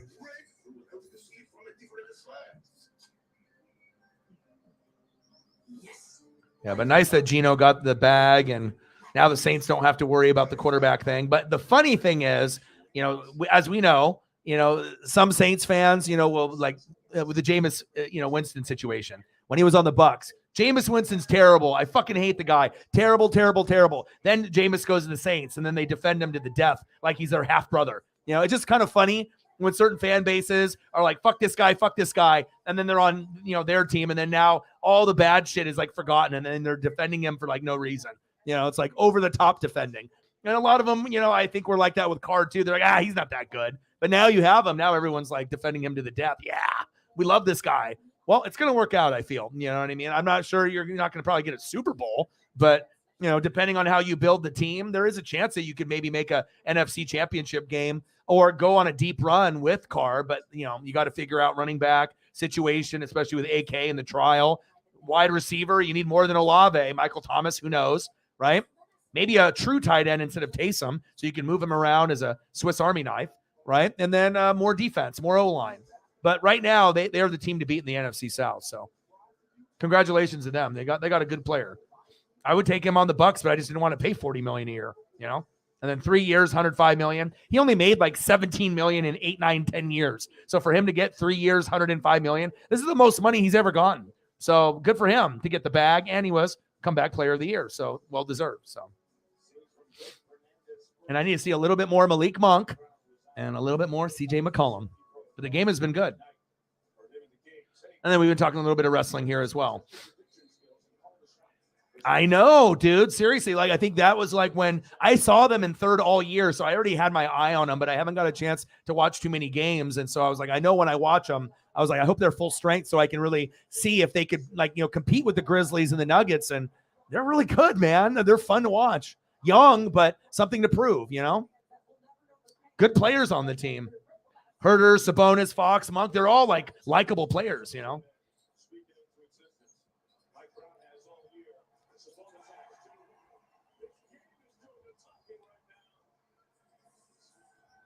It's like you got a little bit of street ball with De'Aaron Fox and Monk, right? And then you got a lot of like fundamentals and swagger with like Herder and Sabonis, kind of like European, like fundamental basketball with a little bit of flair, with a couple street baller guys, and then a couple other role players. Like, I don't know, all the players seem like they're gelling very good together. And obviously they're very fast paced. It's hard to keep up with this team. As you can see, if you don't have athletic bodies, you're not keeping up with Sacramento. And I think, the Grizzlies are too heavy on Ja Morant. He shoots way too much.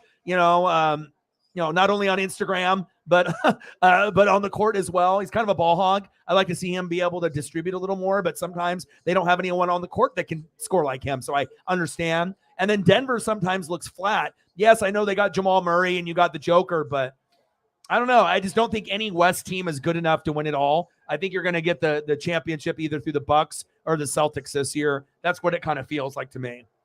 Like, I think the West will win 2 games, but the Eastern team will win in 6. 82-73, unless we see some kind of fucking miracle.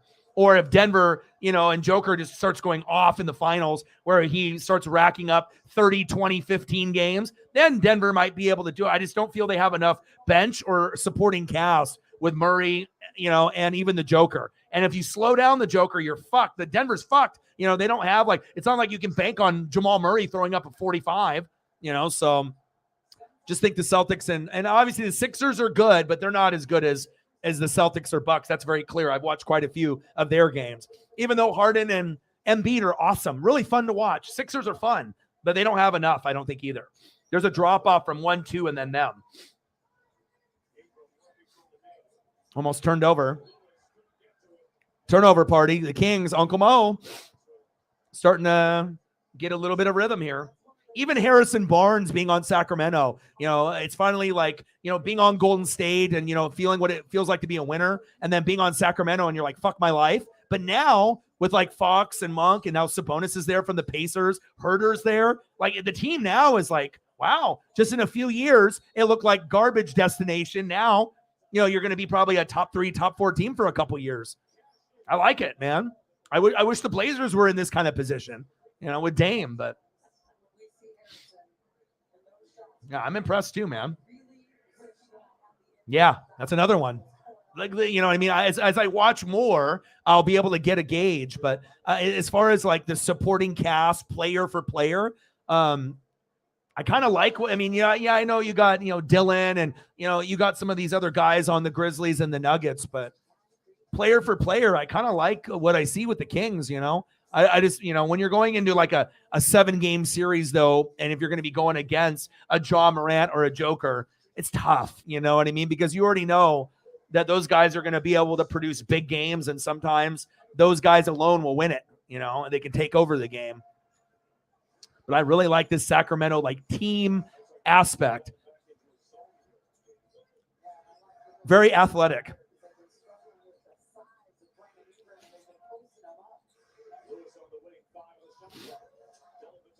Nice steal. Herter. All the way.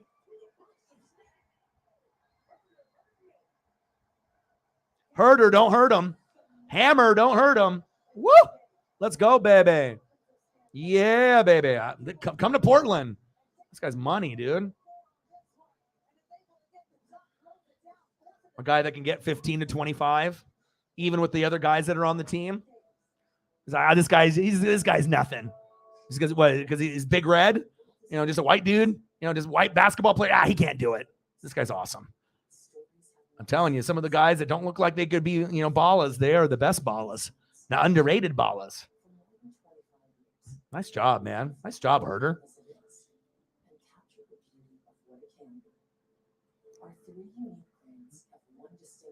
Love it, dude. Love it when people can prove people wrong. People love to judge. People love to look at someone and judge, Don't sleep on my man. Don't sleep on him. Let's go. Don't sleep.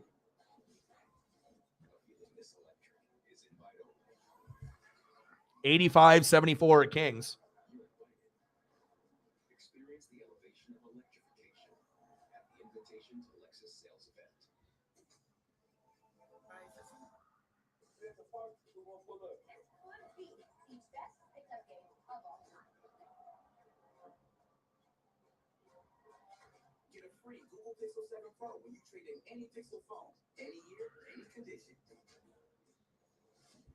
Good game so far. Kings starting to pull away, but we'll see if they can keep up. And then anything football-wise or anything else, story-wise that you guys want to bring up, please do.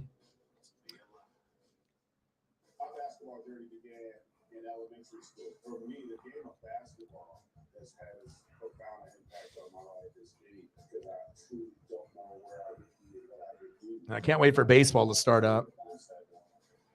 I'm going to be going to quite a few Mariner games this year, like I do every year. Try to get another Julio ball.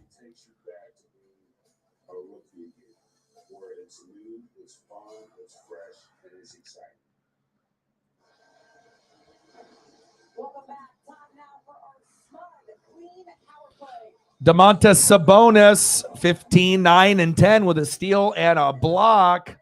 The man. And shout out to my boy signing with Adidas with Dame. Julio, Nike dropped the ball with that one. If you would have been an Air Julio, you don't think people would have bought that? Shit, I would have bought probably 2 or 3 pairs. But, I mean, I'll still probably end up getting the Adidas version, but it's probably not going to be as flashy as a Nike shoe. But Dame and Julio in the Northwest representing Adidas, so that means when they make the shoe, I'm buying. It's been really been cool if like Nike would have did it and had like a full air bubble with like a really cool logo and just made it special. Fuck, I wouldn't even care. $200, no fucking problem. I'd buy that shit. But hopefully Adidas ends up making a good design. Horrible shot there by Harrison Barnes. It's like, bro, you're up by 9. That was terrible. Ingram at the top of the key. Give it back to Ingram. Ingram's like, move, dude. Ingram's trying to go ISO here. 6 on the shot clock. Hurry. Passes it off. Travel. Not called. How was that not called? Okay, there it was called. I was going to say it was fucking traveling. Easy call. Come on now.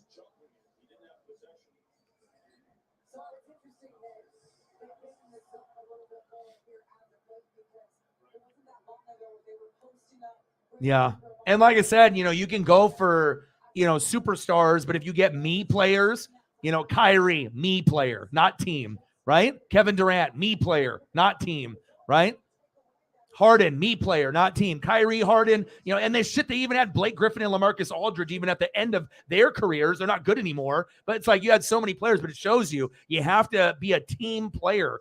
And so you can have names, but it doesn't mean anything if everyone wants the ball and they're not really willing to sacrifice a little bit for the other players and their stats. So, but Kevin Durant could help Phoenix get to the finals, though. I mean, if Phoenix gets there, they probably would have the best shot to win. You know what I mean? I don't think Denver would only win 1 or 2, Grizzlies 1 or 2. If the Kings somehow made it, 1 or 2. But I mean, Phoenix might be the only team that could maybe compete. That's if Kevin Durant goes off, Book goes off, CP3 isn't an idiot and doesn't get injured, and also DeAndre Ayton is still doing his thing. That team might have the firepower to come out of the West, but we got to see the chemistry. Because I don't even really consider CP3 like really good anymore. He's kind of the liability of the team, but as long as he doesn't get hurt and doesn't force shots, now you can't because you got Book and you got Durant and you got Ayton. You're like 4th, dude. But, I mean, if CP3 tries to get greedy and starts thinking he's the CP3 from Wake Forest, then that's going to ruin everything. But hopefully he's not dumb enough to think that because, like I said, if anyone has had the biggest choking career in the NBA, it's been Chris Paul. I mean, they've been up 3-1. They've been up 2 games, 3 games, 2-2, 3-2, 3-1. And it just seems like he can never get it done or he gets hurt.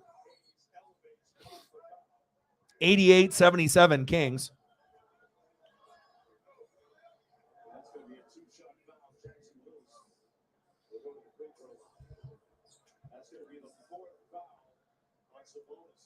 Fourth, that was a weak call. Weak. Come on, man. It's a weak call. 15 points, 4 fouls. Sabonis should come to Portland. We'll take him. Free throw is good. 88-78, 2:47 left in the third quarter.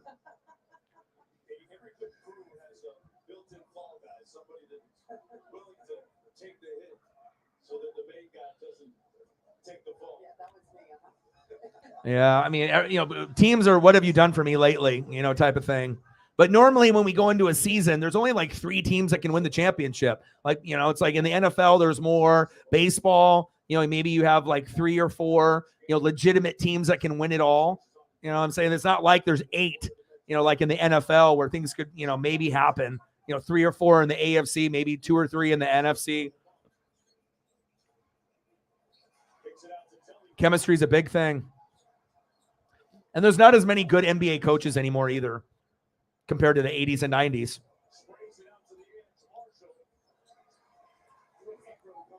Harrison Barnes with the rebound. 88-79, Sacramento. Crossover. And the one thing I did notice about Sacramento instantly when I watched them play, for this matchup, they're super unselfish. So they're really athletic, but there's no ball hogs. There hasn't really been a point where you just see a guy dance, tell everyone to clear out. I'm going to fucking dance around like John Morant. It's like, it's nice to be able to see like teams not be selfish, and they don't have anyone as big as a John Morant necessarily on their team, superstar, recognizable name. You know what I mean? But I don't think they need to. They're more of a team, and I like that. They got a lot of guys that are good at what they do, not one superstar and a couple role players. It's like I like each guy brings something. And they might have more guys in the starting lineup and the bench that can put up 15 or more than in the Western Conference. I mean, Sacramento is probably about 5 deep that could put up 15 or more, or 6. That's pretty impressive, if you think about it. I mean, but we're talking about old school.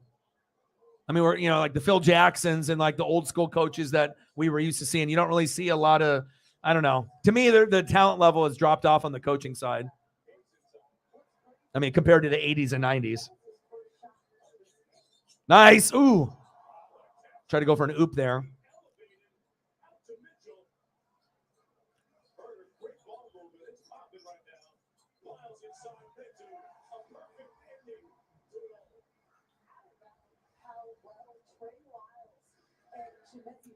$90-79 Kings. It's on NBA TV if you want to watch with me.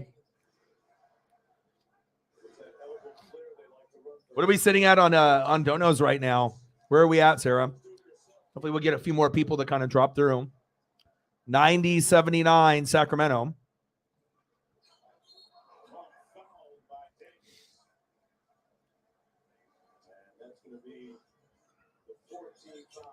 That would have been an epic throwdown if he would have been able to catch that.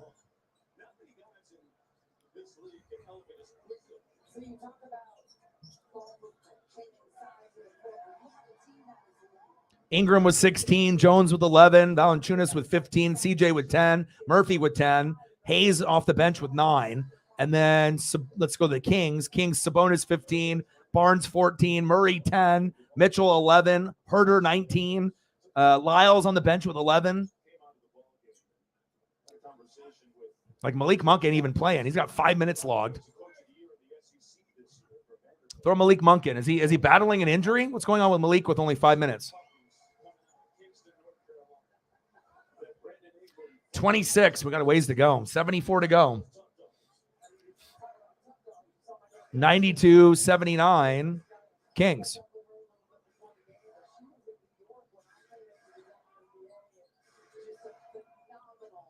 CJ at the top of the key. Backing down. Fade away. Front rim. No good. Let's see if the Kings will go for a 2-for-1 here. They're starting to pull away. Layup. Rejected. That's a goaltend. Goaltending.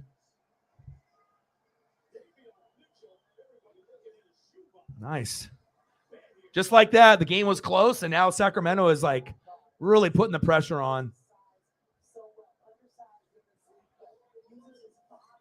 Every player is doing something for the team. Very impressed with the Sacramento team. They are legit the 3. I actually like Sacramento more than I like the Grizzlies. No lie. Like Denver's got the Joker, and I know what they're about. They play good defense and they rebound, but I like Sacramento. I mean, obviously, we know if Jaw goes off. I mean, we'll see what happens with him, if he gets in trouble or not, or whatever, the gun thing and the Instagram or whatever. But I'm very impressed with this Kings team. Oh, floater. And one. Woo-hoo! Wow. What a play.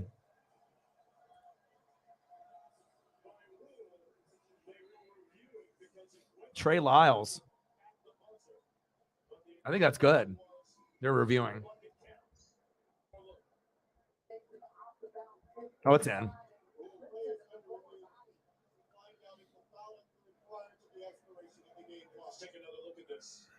That was extremely close. Oh, that's out. He got it off in time for sure. And I believe the foul did occur before, because it happened before he got the shot off. And there was 0.1 left off when it left Trey's hand. Nice job, Trey. We're going to have to wait. Goats, where are you? Where are the goats? Illegal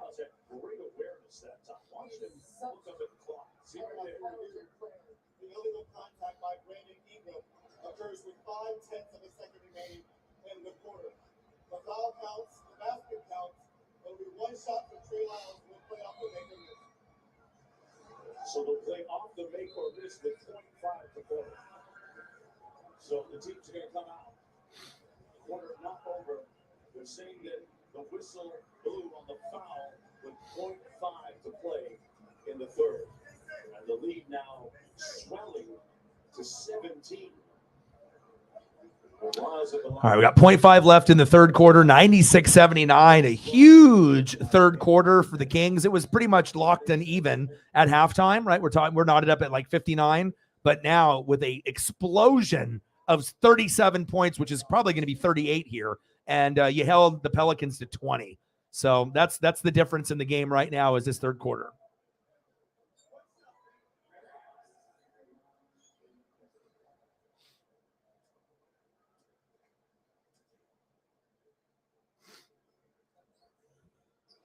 Free throw is good.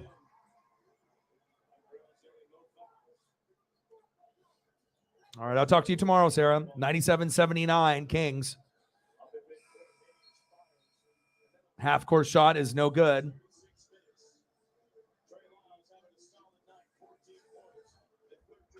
End of the third quarter, 97-79 Sacramento.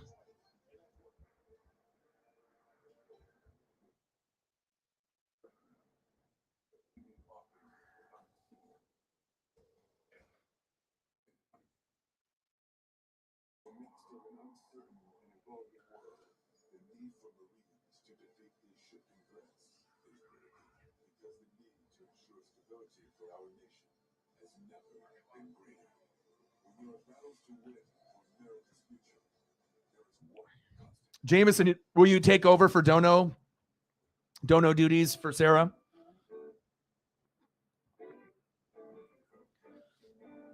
Yeah, when Ja first came in the league, he wasn't like that. But again, if you don't have good friends around you, you got lots of money, you got a lot of friends that you grew up with, people he's probably taken care of. You know what I'm saying? But, to go from like private school and, to talk that way and to do, I mean, like I said, it's one thing, like I said, if you're not in the public eye, but you got a lot of little kids looking up to you and stuff. And, if you get kids from the hood that are looking up to you and they see you, flashing guns and shit and on Instagram and all that, and they think that's acceptable behavior, you know what I mean? Like, of course, you're going to be a product of your environment, and there's hoods everywhere in every single state. There's going to be kind of sketchy areas and whatnot. But I mean, anytime you're in the public eye, whether you're a singer, a rapper, you're in movies, you're an actor, actress, athlete, wrestler. I mean, you got to be smarter than that. You know what I mean? And on top of it, even if he was a no-name player, still, you know what I mean? You're in the NBA, someone's looking up to you. But not only are you in the NBA and you're not a bench guy, you're considered one of the faces of the NBA.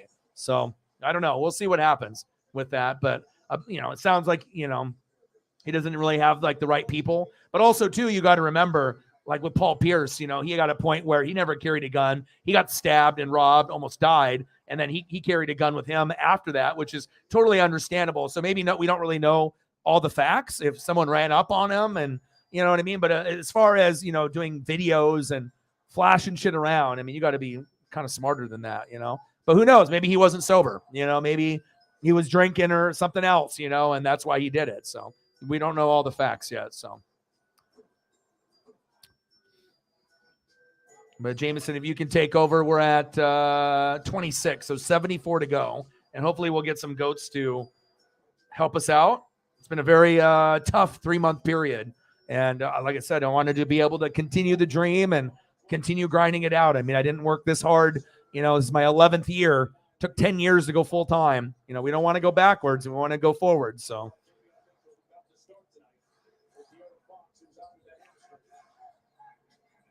Pelicans starting to get kind of aggressive. Bank shot is good. Could have been an and one there. 97-81 Sacramento.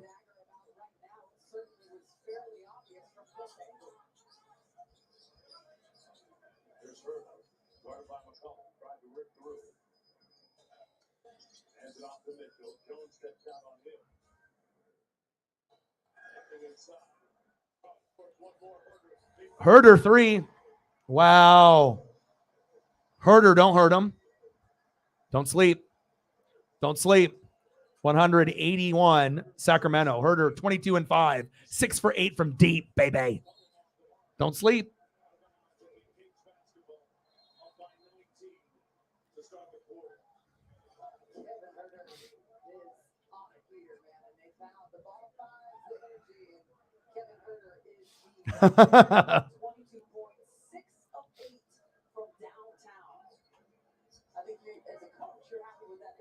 Yeah, you're gonna have racism everywhere. You know, I think it really comes down to it's either a good person, doesn't matter black, white, Mexican, Asian, any type of race you are, either a good person or you're a piece of shit. You know what I mean? There's not really a in between. You know, like I said, there's just people that are of every race that are bad, and there's people of every race that are extremely good. You know, that's just the way that it comes down to it. And you can try to improve yourself too. I mean, self-improvement is obviously key. Trying to be a better person than you were yesterday. Herder trying to fucking eliminate the Pelicans right there with a deep 3. No good. Give it to CJ McCollum. They need to give it to McCollum and Ingram. They can work it around. Murphy. No good. Kings up by 19. They don't really need to push that much. You know, you're in control. Just want to make sure you're actually taking good shots here in the fourth and not letting the Pelicans get back in it. Nice alley-oop is good. So unselfish, Sacramento. I'm very blown away with this team. I mean, obviously, if we get a better defensive team than the Pelicans, then, you know, we'll see how Sacramento plays. But the effort is there. The unselfishness is there. The athleticism is there. The shooters are there. Everything is there. This Sacramento team might be able to surprise some people this season. I mean, they're third all year. Who knows? Wouldn't it be crazy if Sacramento made the finals? I mean, first we just got to think about them getting past a round. But if they get past a round or two, I mean, who's to say that they don't have momentum to go all the way to the Western Finals against like Denver or, you know, Phoenix or the Grizzlies? Could happen.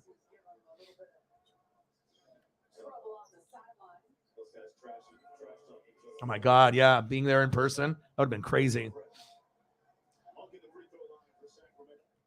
Hell Lord playing the PS5. Nice. Wish I had a PS5. I just don't have time to play video games like I used to, just because of all the reading and the film. And when you have a full-time YouTube channel, it takes up a good chunk of your life. So, I mean, but I think I got a lot of those video game hours in. I mean, shit, when I was a kid, I'd play for 8 to 12 hours a day for who knows how long. So, I mean, I was outside a lot too, playing, you know, baseball, basketball, football, and going to the card shop and doing that. But definitely lots of, I mean, I came into the birth of video games, Atari 2600, Nintendo, Sega, 64, PlayStation 1, 2, 3, 4, all that. Xbox. 103-81 Sacramento. But one day, PS5 will be in my future. Especially when that Grand Theft Auto comes out. 103-83 Kings. See if we're going to get a little bit of a run by the Pelicans, but I feel this one's over. You know, Sacramento plays smart basketball.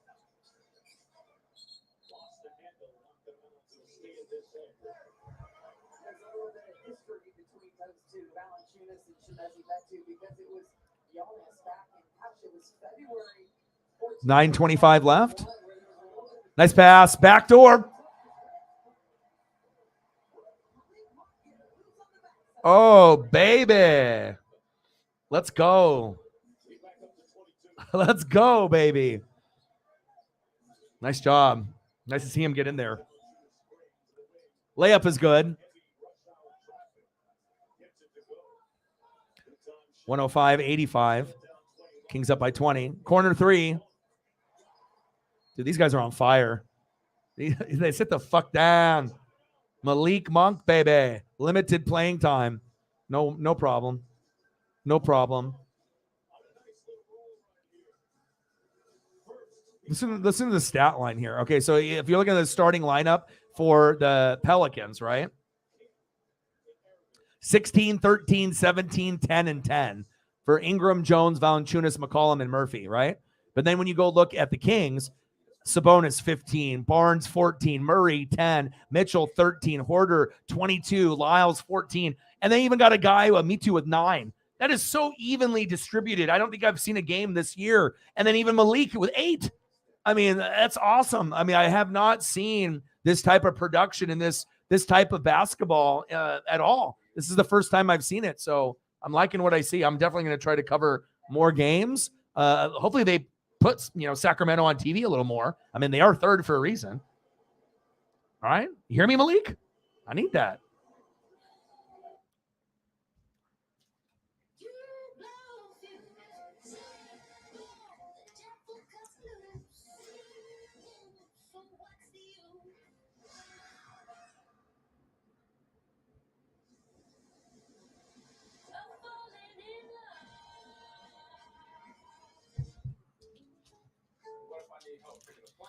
State Farm's here to help.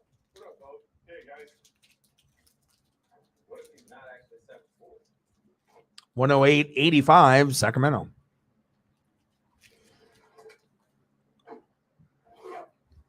Good? Yeah, I'm good. Good work today, boys. Oh, it's 11. At State Farm, we're there for your what ifs. Get a quote today. Like a good neighbor, State Farm is there. Teamwork. It's about working together and committing to a common goal. NBA Cares is about coming together to lift people up with generosity and genuine heart in the communities where we live, work, and play. Together, we can be an unbeatable team. Needs to be accountability. Don't sleep, suckers. I actually would be, after watching this team, I would definitely want Sacramento in the finals over the Grizzlies.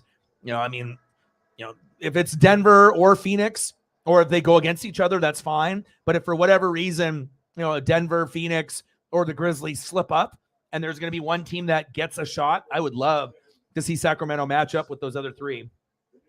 I mean, more than likely they would lose, but you never know. They're very well-rounded. I haven't really seen too many teams like this, built like this. And it's just really cool to see a team that was considered garbage for so many years that now maybe they can have a couple good seasons back-to-back and build something really special here in Sacramento. Good for them. 8:34 to go. I mean, I'm intrigued. Fuck, I'm a Blazer fan, and I want to watch every game they play the rest of the season if I can get shit like this. Front rim three, no good.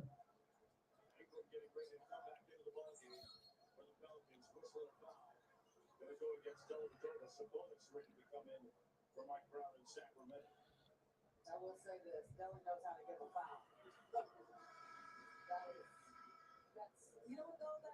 That's the experience. That's the veteran, kind of the playoff experience. He's not going to mess around. He knows if you're going to give it, make sure they feel it, that they remember it the next time.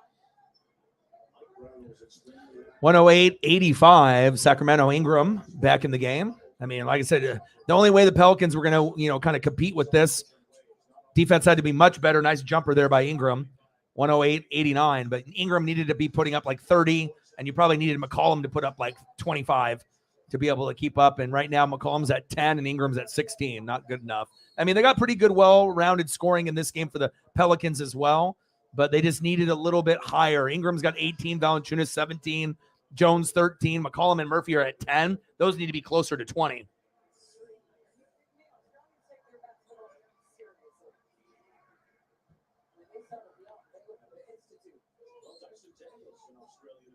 .804 to go.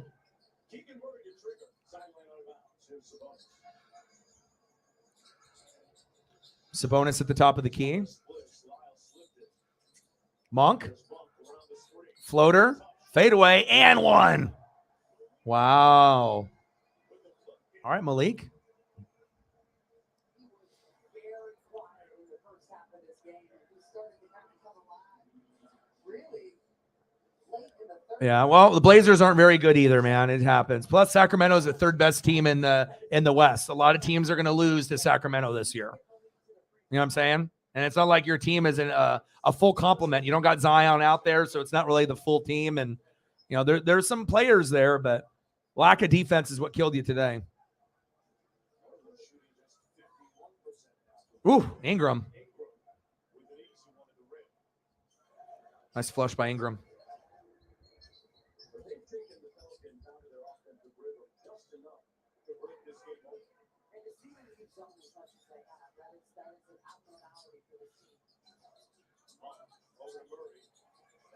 No good. Sabonis with the rebound. Oh, Sabonis got the triple-double. Nice. CJ with the tip is good. Timeout. 111-91, Sacramento.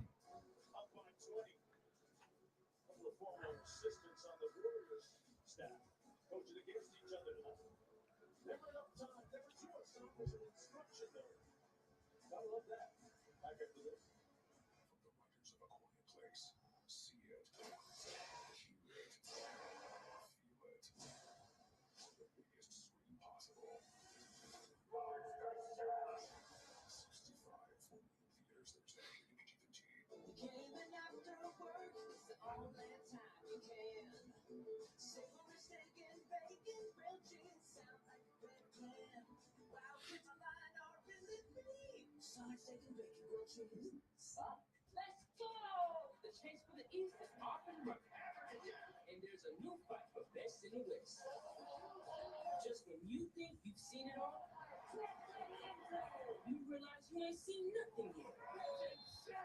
Robberies you never saw coming. New moves that'll break your brain. And what's next? All we know is that it's happening tonight.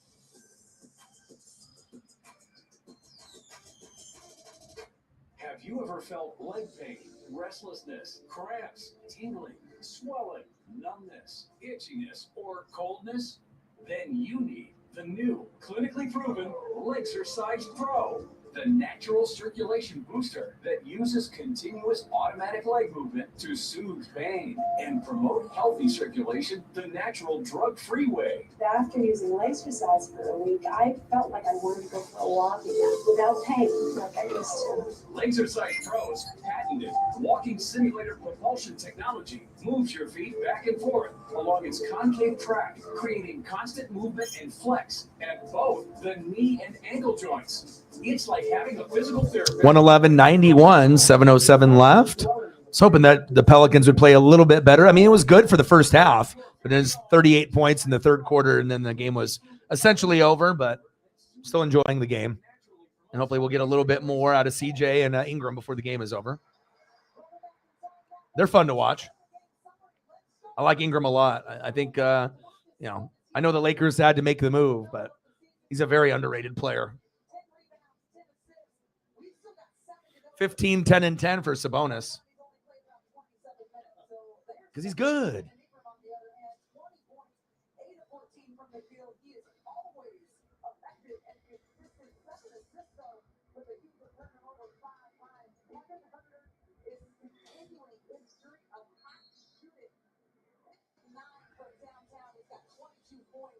And he's impacting the game in all sorts of ways. Let's talk about the number of deflections he's had. Got that started early, too. Here's Monk out top. Monk kicks it to the corner, skip past the Barnes. Shot clock down to 6 for Sabonis. Sabonis off the pocket pass. It's at 1. Well defended that time by the Pelicans. Sometimes the opposition plays good defense. All right, 6:35 left. CJ down to Valanciunas. Easy layup there is good. 111-93. 6:25 left in the fourth quarter. Malik Monk at the top of the key. Two-man game with Sabonis. Backdoor. Pass was a little wild. Turnover. That's their first turnover since the second quarter. Wow, first turnover since the second quarter. They're kind of good. And that's where Belmont is sometimes a little too unselfish, because if you would have let Keegan continue that cut, he would have had a spin move around a smaller player for a layup. Jones on a baseline drive. Swing it. Ingram. Ingram. Jumper, no good. Rebounded by Sacramento. Harrison Barnes at the top of the key. Two-man game with Sabonis. Sabonis trying to get position on Ingram. Three, no good. Rebounded by the Pelicans. Let's see if they can get on a little bit of a run. They're going to lose the game, but at least if they can get over 100, it'll look a little bit more respectable. Nice pass down low. And Valanciunas fumbled the bag from CJ. CJ's like, what are you doing?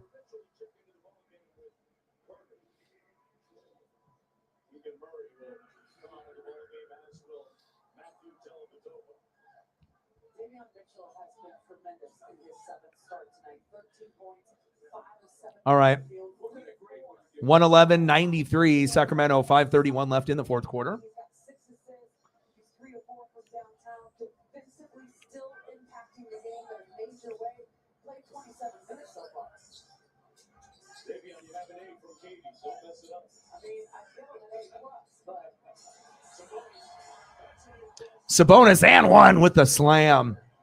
113-93. Nice job.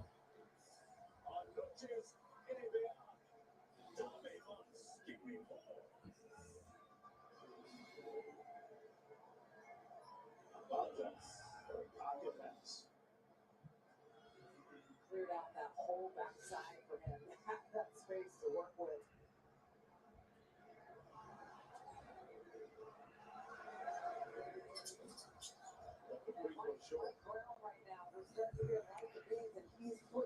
Free throws no good. 5:10 left in the fourth quarter. Sacramento still playing good defense here, even though they're up by a shitload. 20. Sacramento with the steal. Lost the handle there, Mitchell. Nice backdoor. And one. God, this team is good. This team is good. Wow.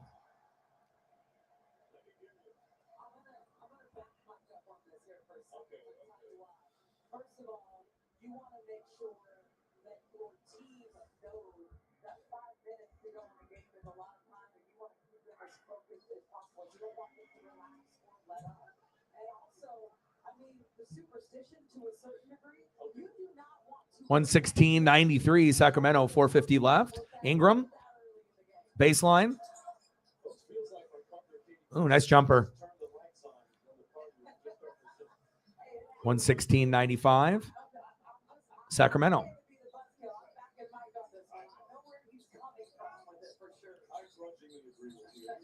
Herder off the screen. Top of the key for the three, no good. And we got a foul call.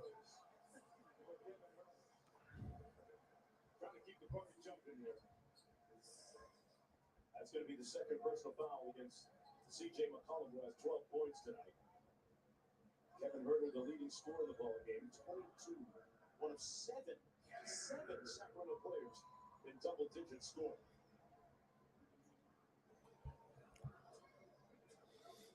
Sacramento has 38 assists on 45. First free throw, no good. Come on, Herder. Work from Jack in the box.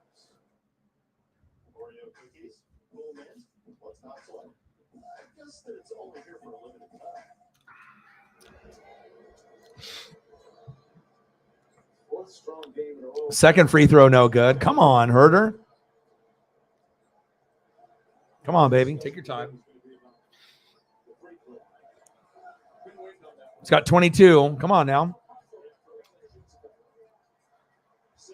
Third free throw attempt. 0 for 2.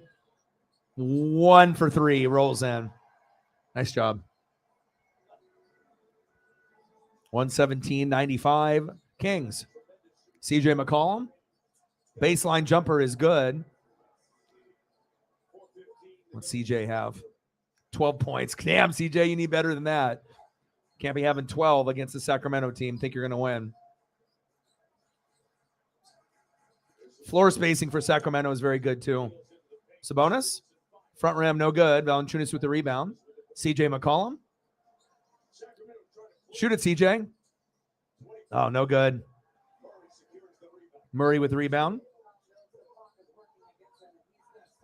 Now, obviously, we're closing in at the end of this game. 3:45 left in the fourth quarter.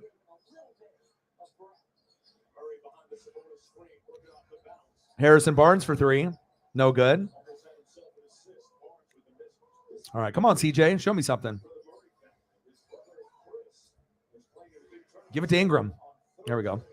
Ingram. Isolation. One-on-one. Jumper. It's good. Nice job. 117-99. One more bucket to at least get over 100. Sabonis. Good ball handler. He's a good decision maker, too. Barnes for three. No good. Sabonis is very fundamental like his dad, Arvydas. 2:50 left. Sacramento up by 18. And then we got a foul call. Keegan Murray on Brandon Ingram. There's Zion on the bench, collecting a paycheck, doing nothing. Zion is really the key to everything moving forward for this franchise. And his health at times has been the prevailing question mark. He suffered a hamstring injury back in early January and has yet to play since the injury. They are hopeful that he'll return sometime. Ingram going to the line. But that has been the overarching thing about his career. You know, when you look at it, he's played 114 of 291 possible career regular season games in 4 years. That's 39% availability. He was in great shape to start the season. I saw him 2:40 left in the fourth quarter. 117-99. Kings. First free throw for Ingram is good. At least they hit 100. If they didn't give up 38 points in the third quarter, they would have had a good shot to keep this game close in the fourth. But Sacramento was rolling. Second free throw is good. 117-101. Kings.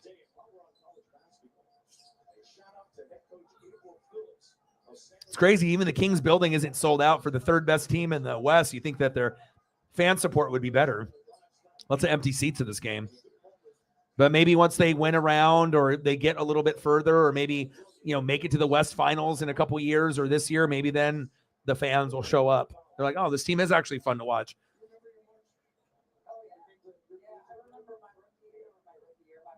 But I've seen, I would say 3/4 of the teams play, this year, for full games. And this is definitely one of the top 5 teams that are, I think, the funnest to watch right now. I like each player that they have, too. Each one provides something a little bit different in the starting lineup and the bench for them.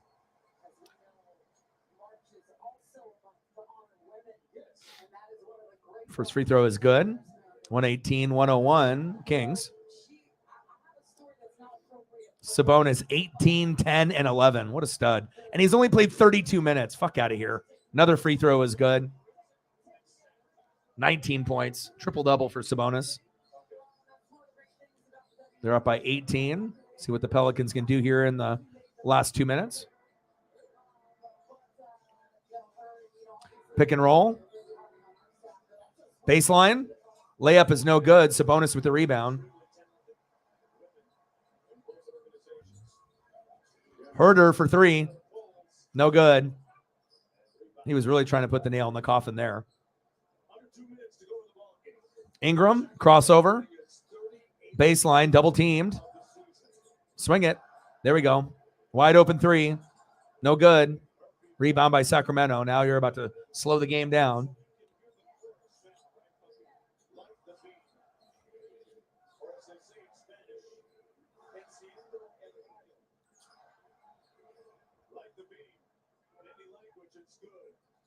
Oh, save by Herder. Nice. Nice save.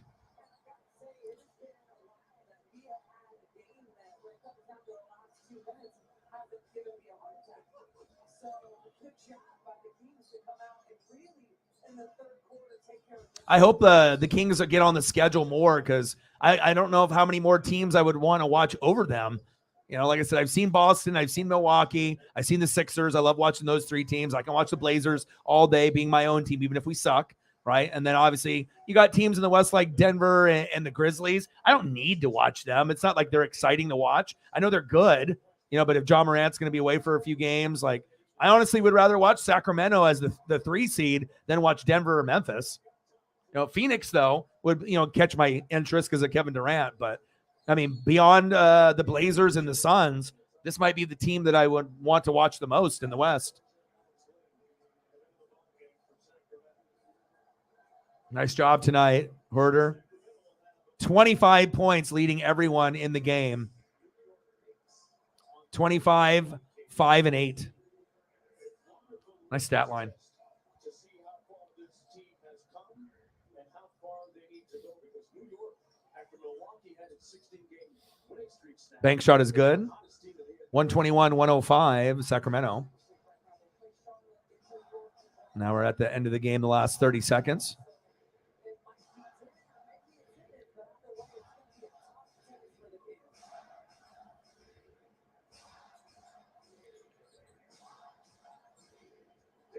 Ooh, what a jumper. Wow. 123-105, Sacramento. God, they were just on fire. We're at the end of the game now. Just tripling it out. Deep three. Oh, it's good. 123-108. Nice job, Sacramento.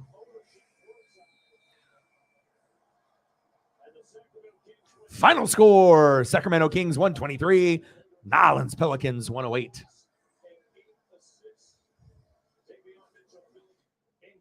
like that theme. Sacramento now 38-26 on the season. They've won 6 and 7 overall. They won before the third quarter when they outscored the Pelicans by 18. New Orleans drops their 6th in 7 games. Guys, they are 8-22 since New Year's Eve. That's not good. I mean, they definitely got to try to right the ship here, because Nice job. That was actually a fun game to watch. Herder 25, Sabonis 19, Mitchell 15, Lyles 14, Barnes 14. I mean, all the starting lineups hit double digits and figures, but that third quarter was the difference. A nice triple-double by Sabonis as well. 19, 11, and 11. Stud.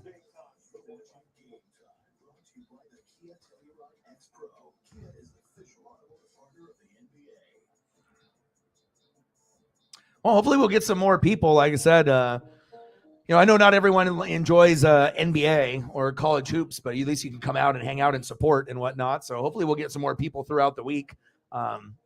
Game ended pretty quick, you know, obviously 2 hours and 17 minutes. I wasn't planning on necessarily ending the stream right now, but, you know, we are kind of limited with who we have. So I don't know what we're going to do. We'll go for a little bit longer here and see if anybody shows up. And if not, then we'll end it. And then I'll just, you know, we'll take the L and we'll come back tomorrow. So, but at least the game was fun for me.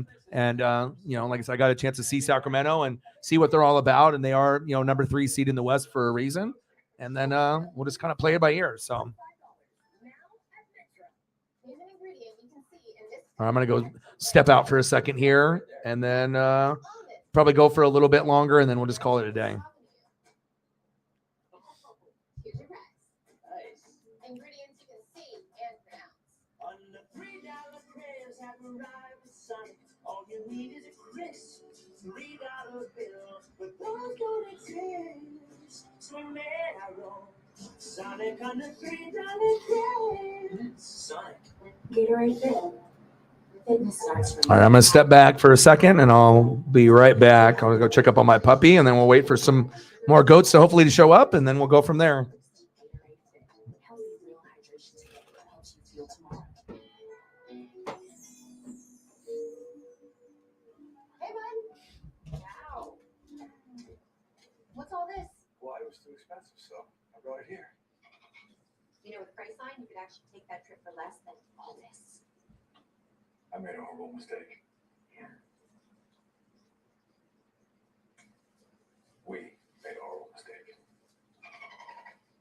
happy price, price tag.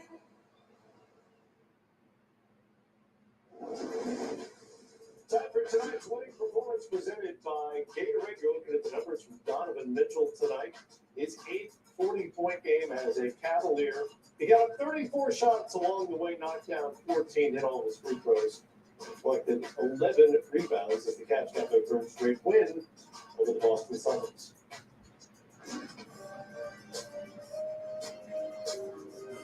And in fact, we got pictures to prove all those numbers. On the way, complete highlights from this Monday night around the league on the way. All right, give me a couple minutes, Matt. I'll be right back.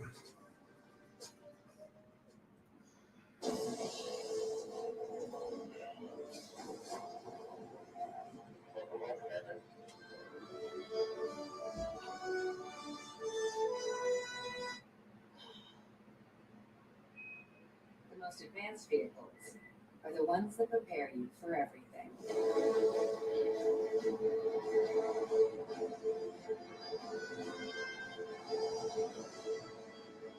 Kia, movement that inspires.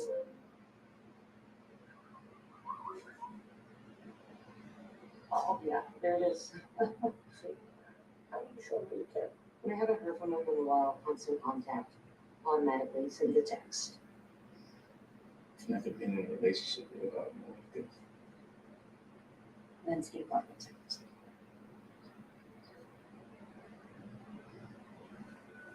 Learn to shred some lunch.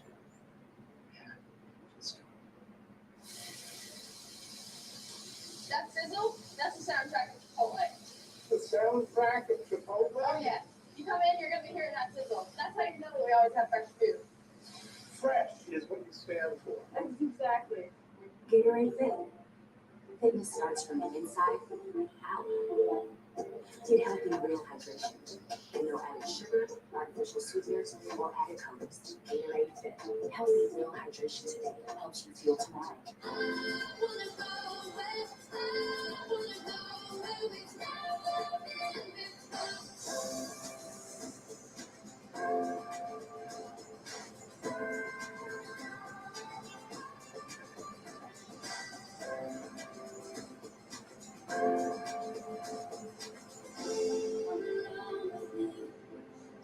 To learn more, visit celebrity.com. Call 1-800-CELEBRITY or contact your travel advisor. Teamwork. It's about working together and committing to a common goal. NBA Cares is about coming together to lift people up with generosity and genuine heart in the communities where we live, work, and play. Together, we can be an unbeatable team. Hey, help him out. What do you want to say? We got double header action on NBA TV. Cavs Heat at 8 p.m. Eastern. Raptors Lakers at 10:30 p.m. Friday on NBA TV. You're watching Game Time, brought to you by the Kia Telluride X Pro. Kia is the official automotive partner of the NBA. Remember that questionable triple-double Giannis Antetokounmpo recorded Sunday when he purposely missed that shot in the final moments? He collected 10 rebounds. So what even Giannis called quote fake after the game? Well, it never happened. The league rescinded that 10 for no triple-double. And we all move on with our lives. Nikola Jokic knows something about triple-doubles, 25 and counting. When the Nuggets began their night with Toronto, a mile high. Uncle Jeffy, you still doing that? Oh, yeah. Jeff Green. Feels like he's been in the league for 22 years. And then some. No shut up, people. Jokic leading the break behind the back. Contagious Caldwell Pope. He was going around his back. Oh, yeah. A little time around. Oh, yeah. Then did a 1-2 step and then, okay. Well, that's Joker ball. How much fun is he? Oh, that's Wow. Raptors, meanwhile, leading the game for the most part. Pascal Siakam, mid-range. Fred VanVleet driving. High off the glass, he had 21 to 14 assists. And Toronto led by 3 in the break, third quarter. For Toronto. Scotty Barnes, high and mighty. Raptors up by 7. Here come the Nuggets. Jokic makes the floater. 17 points, 13 boards, 9 assists. There's one of them. Aaron Gordon. Jamal Murray in for the layup to his 24. It's a 1-point game. Nuggets would take the lead at the free throw line. They're on offense. Gotcha Purtle fouls Aaron Gordon after the play. Scotty Barnes is called for a technical foul, and he's shown the game. What happened fast? What happened? I don't know. Nuggets made all 3 throws and take a 4-point lead. On the other end, Jokic smartly, intentionally, unintentionally fouls Pearl's a 60% free throw shooter. He missed them both. So much happened in the final few seconds of this game. Bottom line, Nuggets get the win 118-113. Pelicans and the Purple Blur in Sacramento. Second part of our NBA TV doubleheader on Monday night. The team is on the run. Malik Monk, DeMontis Simons. Jemezi Metu to Kevin Huerter, who had the hot hand early. 6 of 10 for the great beyond. He had 25 on the night. Jonas Valanciunas, look at the cut for Ingram. Body bag. Ingram is at home. You ain't real dumb. That's ice on that too. Ingram with 2014 tied at 59. All the information. Sacramento hijacked the highlight. All right, let's take a look. What do we got? Yeah, I wouldn't mind having him in Tampa Bay. Or Johnson. Some of these guys are going to be going really early, though.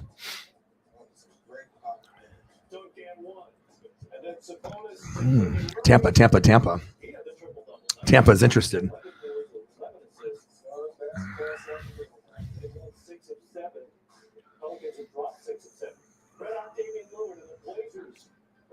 Stop of the 6-game trip in Motown.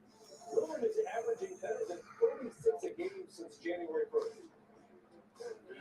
Stuck on out of that. He had 16 in the first quarter. J9 for the rookies. Watch it. Oh, yeah. Oh, it's YouTube for now, young fella. You know that means next year, put your name in the contest there. We're going to do stuff like that. You know what? Who's your favorite wide receiver in the draft? You got one? Like just based on what you like? Not just necessarily just stat-wise?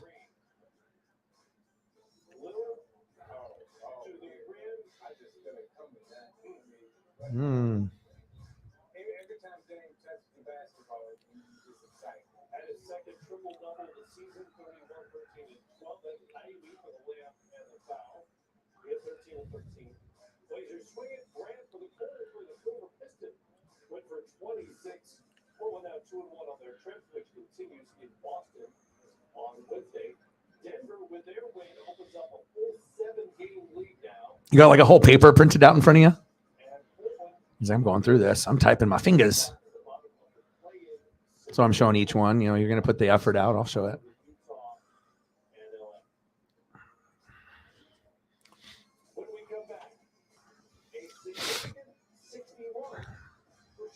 I appreciate the effort.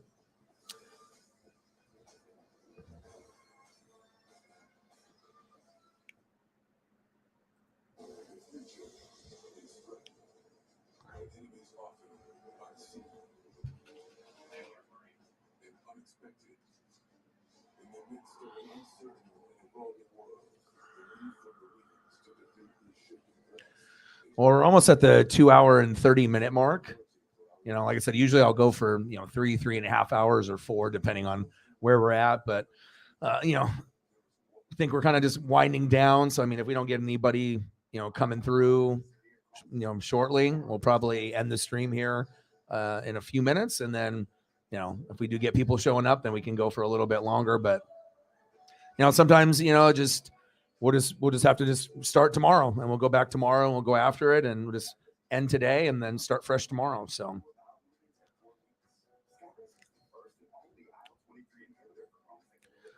Downs, Flowers. Yeah. But if you had your choice of one, who's the best? Each guy is good at different things. It's kind of hard to choose.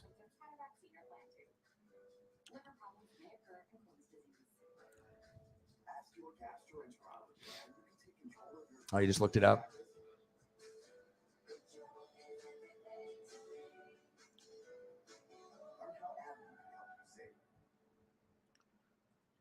Have you thought about your wish? I wish that Final score, Sacramento Kings 123, Pelicans 108. Actually, it's the first game that I was actually able to watch the Kings all season, being number 3 in the West. And I actually really enjoyed the game. I mean, I obviously want a game not to be a blowout there at the end, but very well-rounded team, maybe one of the most well-rounded teams I've actually seen this year. Out of all the teams in the NBA that I've seen at least, a full game or watched, very, very impressed with what I saw. Could be one of the sleeper teams. Obviously, we know Denver, we know Grizzlies, we know Suns with KD, but Sacramento is the real deal, and I hope I get to watch more games of them on ESPN and TNT moving forward. So, I got you. Well, I appreciate you, bro. Like I said, at this point, we'll probably just wrap it up and call it a night. And hey, I'll get some sleep at some point. But you know what, Herder, this guy is the truth, dude. 25 points, 8 assists, 5 rebounds. But right here, too, you also got a guy super underrated, and Sabonis, 19 points, 11 rebounds, 11 assists. I can't wait to watch this team a little bit more moving forward. So I appreciate everyone that came through, everyone that donated, everyone that shared on Twitter. I love you guys, and I appreciate you guys very, very much. And then we'll just be back at it tomorrow, sometime between 6 and 7 p.m. Pacific time. We'll go for 2, 3, 4 hours, and we'll go from there. Appreciate everyone. I love everybody, and I will be back very, very soon. And I got one question for you. Well, talk sports like us. Your boy Ryan, Northwest Sports Fanatics, and I'm out. Gang.